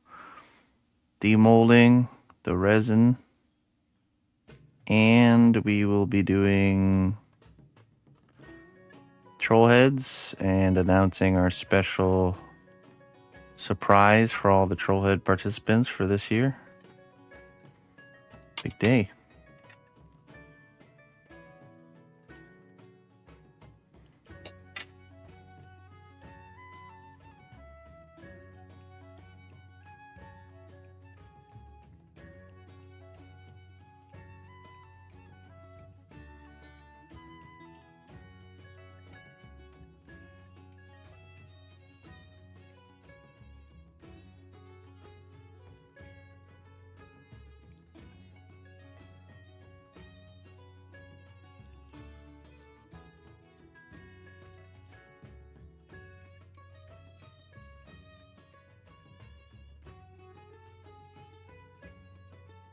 Yeah, show and tell's tomorrow if you want to share something. If you want to share some stuff you've been doing or working on the Discord. Be checking it out, seeing what you guys have been up to these last 2 weeks. Every second Friday we do show and tell.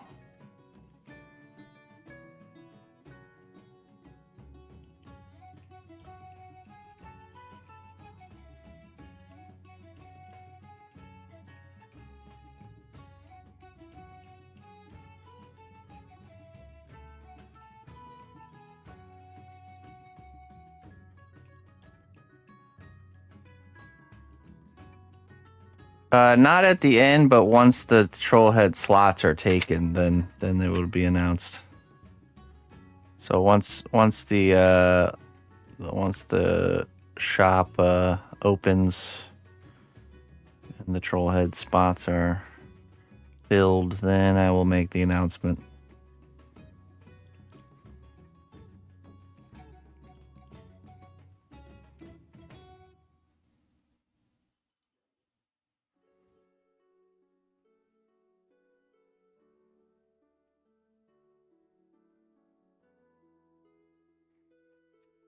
Four-hour drive. Where are you going?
Yeah, sure. Yeah, just post it on Discord. I go through the whole Discord every second Friday, so whatever's there, we'll take a look at it.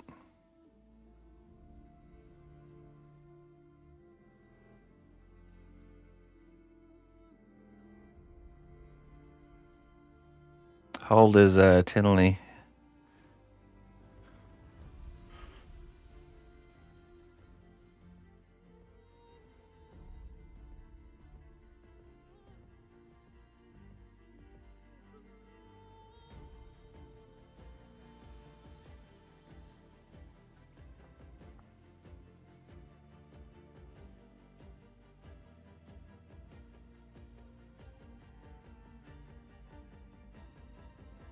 Ten. Oh, perfect. That's the age, man. I'm telling you, that's the real. That age is when the passions can start to really sink in. You can really start pursuing them. Tenley very interested in the arts.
Tenley. Tenley. Tenley.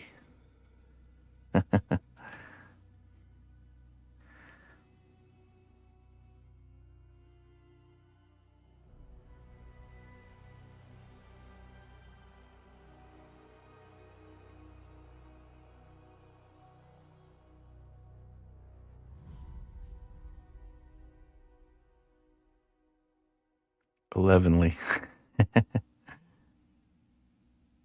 She got a large art set for Christmas. Awesome.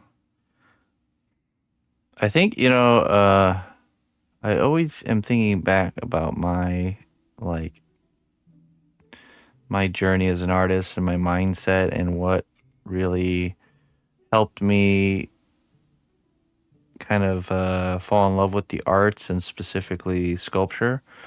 And honestly, a big part of it was learning a technique. I happened to get a book that taught me a technique that really uh, made my work stand out. Something that I really kind of capitalized on when I was younger.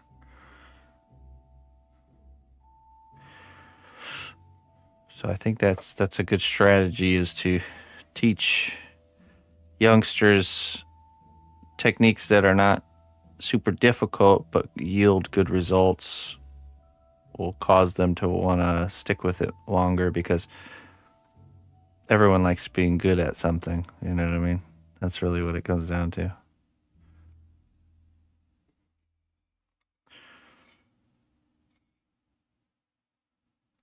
I had gotten that book that showed the basic principle of stacking like layers of clay to create faces, and I really used that skill.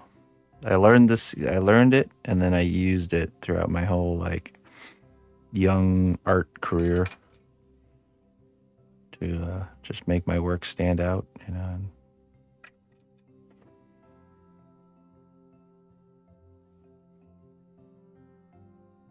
stood out amongst the peers.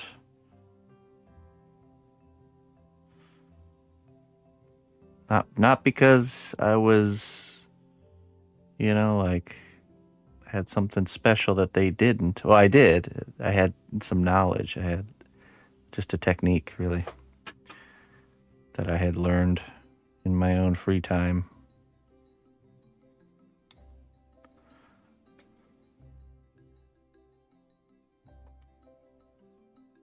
But of course, everyone, most people saw that stuff as like, wow, look at this natural talent. Naturally talented kid coming through. He's going places. So funny. Watch out. This kid's born with a silver spoon.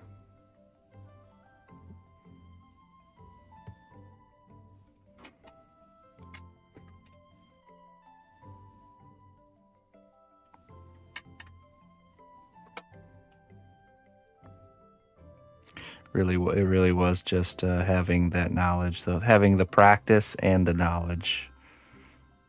That's what set my work apart.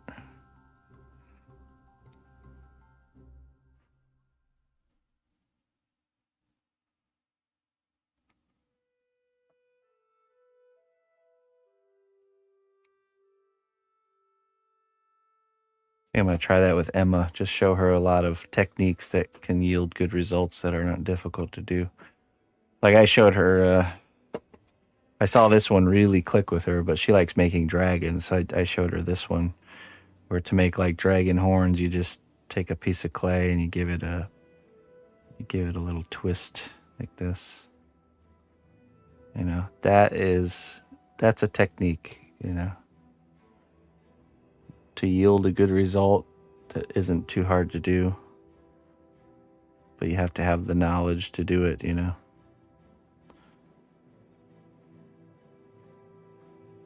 Stuff like that.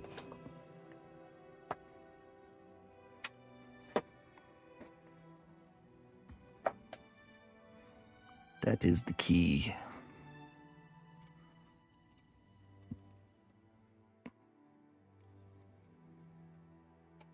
Okay, let's see. Let's do some scratches here.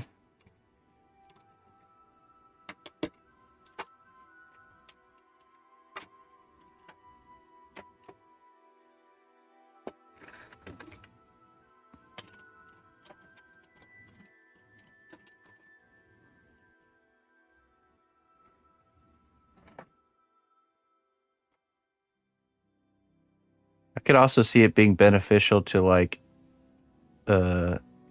have her join kind of like group art classes and stuff. I think that can really help. She spends all her time surrounded by me and her mom doing artwork. Like we are her peers right now, you know, and that's just what we just naturally compare ourselves to our peers, and I could see her really benefiting from seeing, kind of like comparing where she's at on next to other kids her age, not next to me and her mom.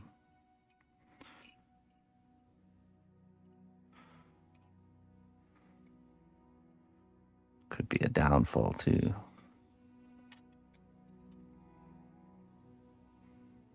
It's not something we should do, but it is something especially younger people do.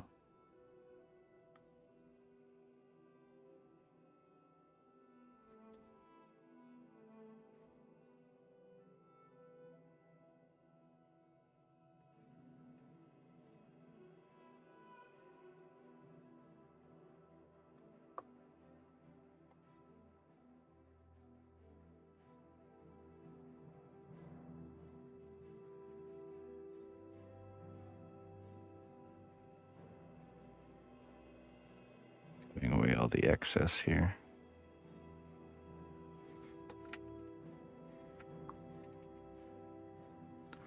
Supporting material.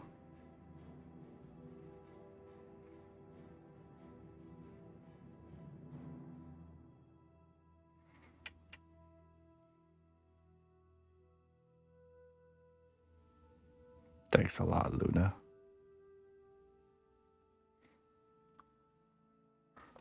It's getting worse. Yeah, it's because I keep damaging it. It's all right. It'll survive.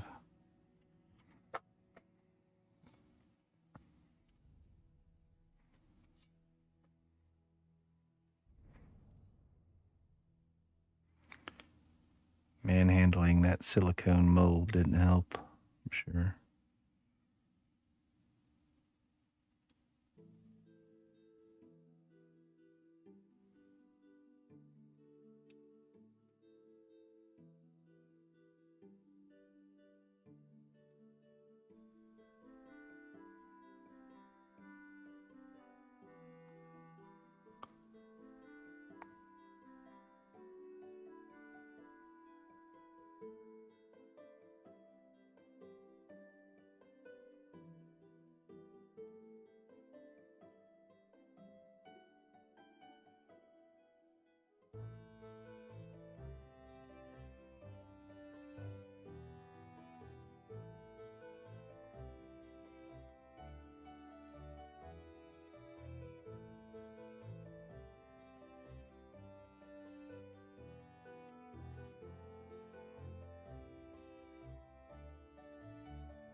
August.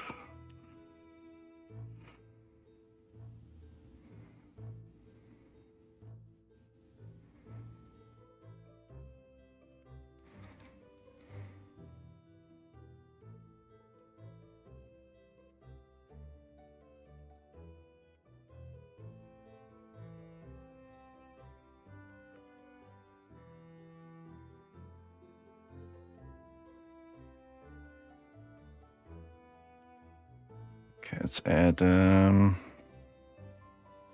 of some bigger damaged areas.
Very good. Okay, let's add some rivets.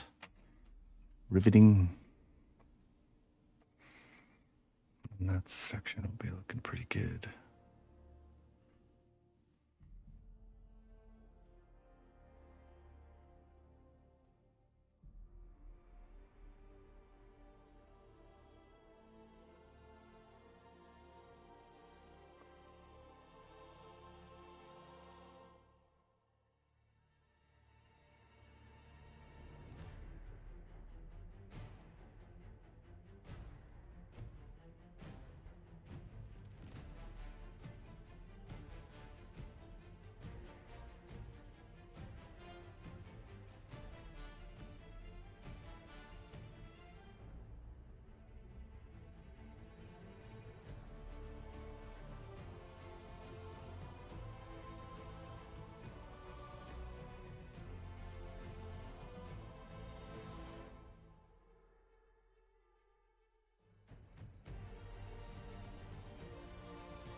Big 4-0, huh?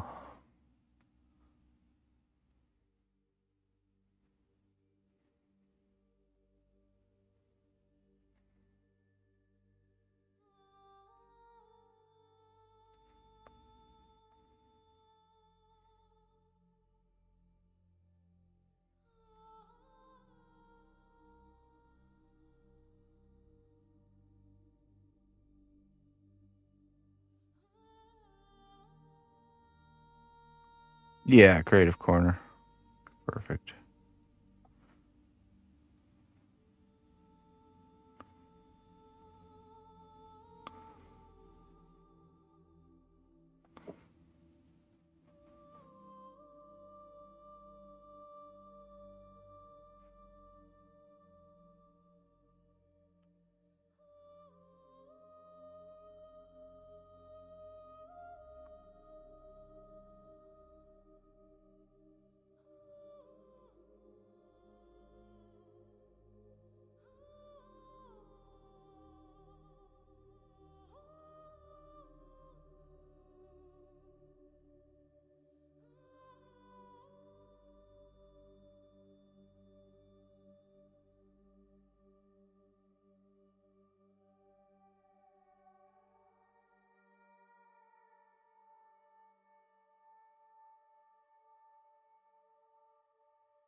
All right.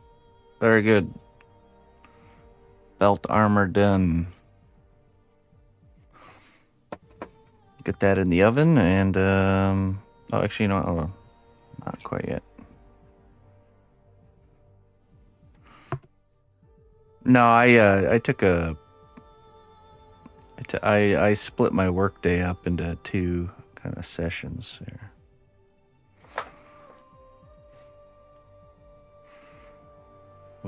Usually we do like 5 hours in the morning and then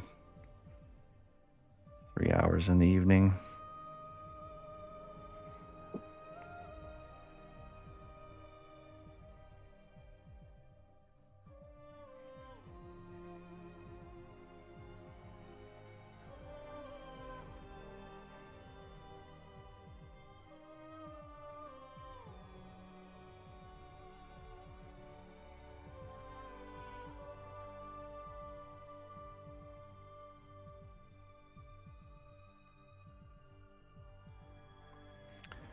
No, I don't. Usually, I don't use isopropyl alcohol on metal parts because we want those sharp edges to stay. The mold for the wave finish. The mold's done, and we poured our cast, and we're gonna demold it tomorrow morning. So it's out in the yard. Yeah, it's out. It's just sitting on my front porch right now. Okay, so this can go in the oven, and we'll bake it and lock it in. And basically, that's completes the pretty much the center of the character. What's left to do next is we have to make his sword. We have to make his hands, sword, hands, and arms. And then that's basically it. Well, I mean, that's kind of quite a tall order between those things. So the Overlord.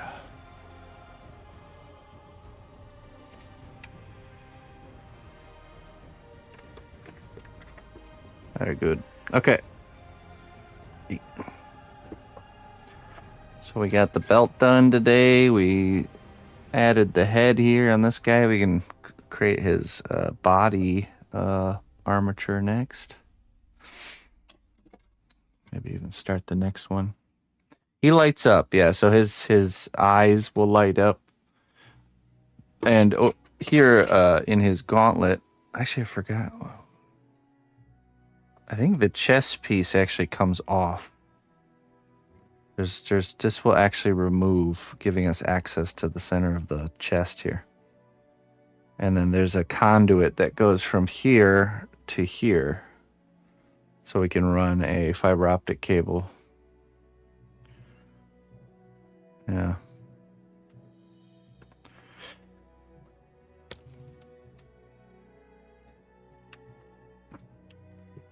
But yeah, anyways, I'm going to get out of here. Thank you all very much for joining me this evening. I'll be back on tomorrow. We'll be doing demolding, troll heads, show and tell, and surprise for troll head people all tomorrow. So don't miss out. And then we'll also be working on the dragon sculpture while we're working our way up to all that stuff. So okay, let's find someone to raid, and I'm gonna get on out of here. Let's see here. Let's see. Hey, you too, Art Crawl. You too, Patricia.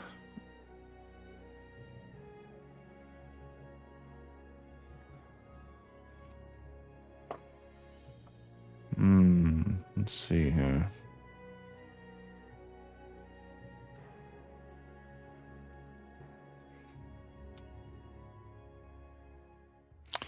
Valencia Glass is online. Let's go raid Valencia. Go check out some glass work.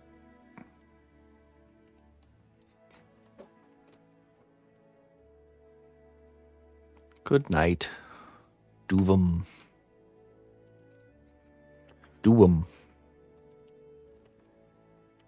I won't forget it, Gravity. I'm still going to be doing some stuff in the shop. I'll make sure to pull it in before I go to sleep. There we go. All right, my friends. Till next time. Bye-bye.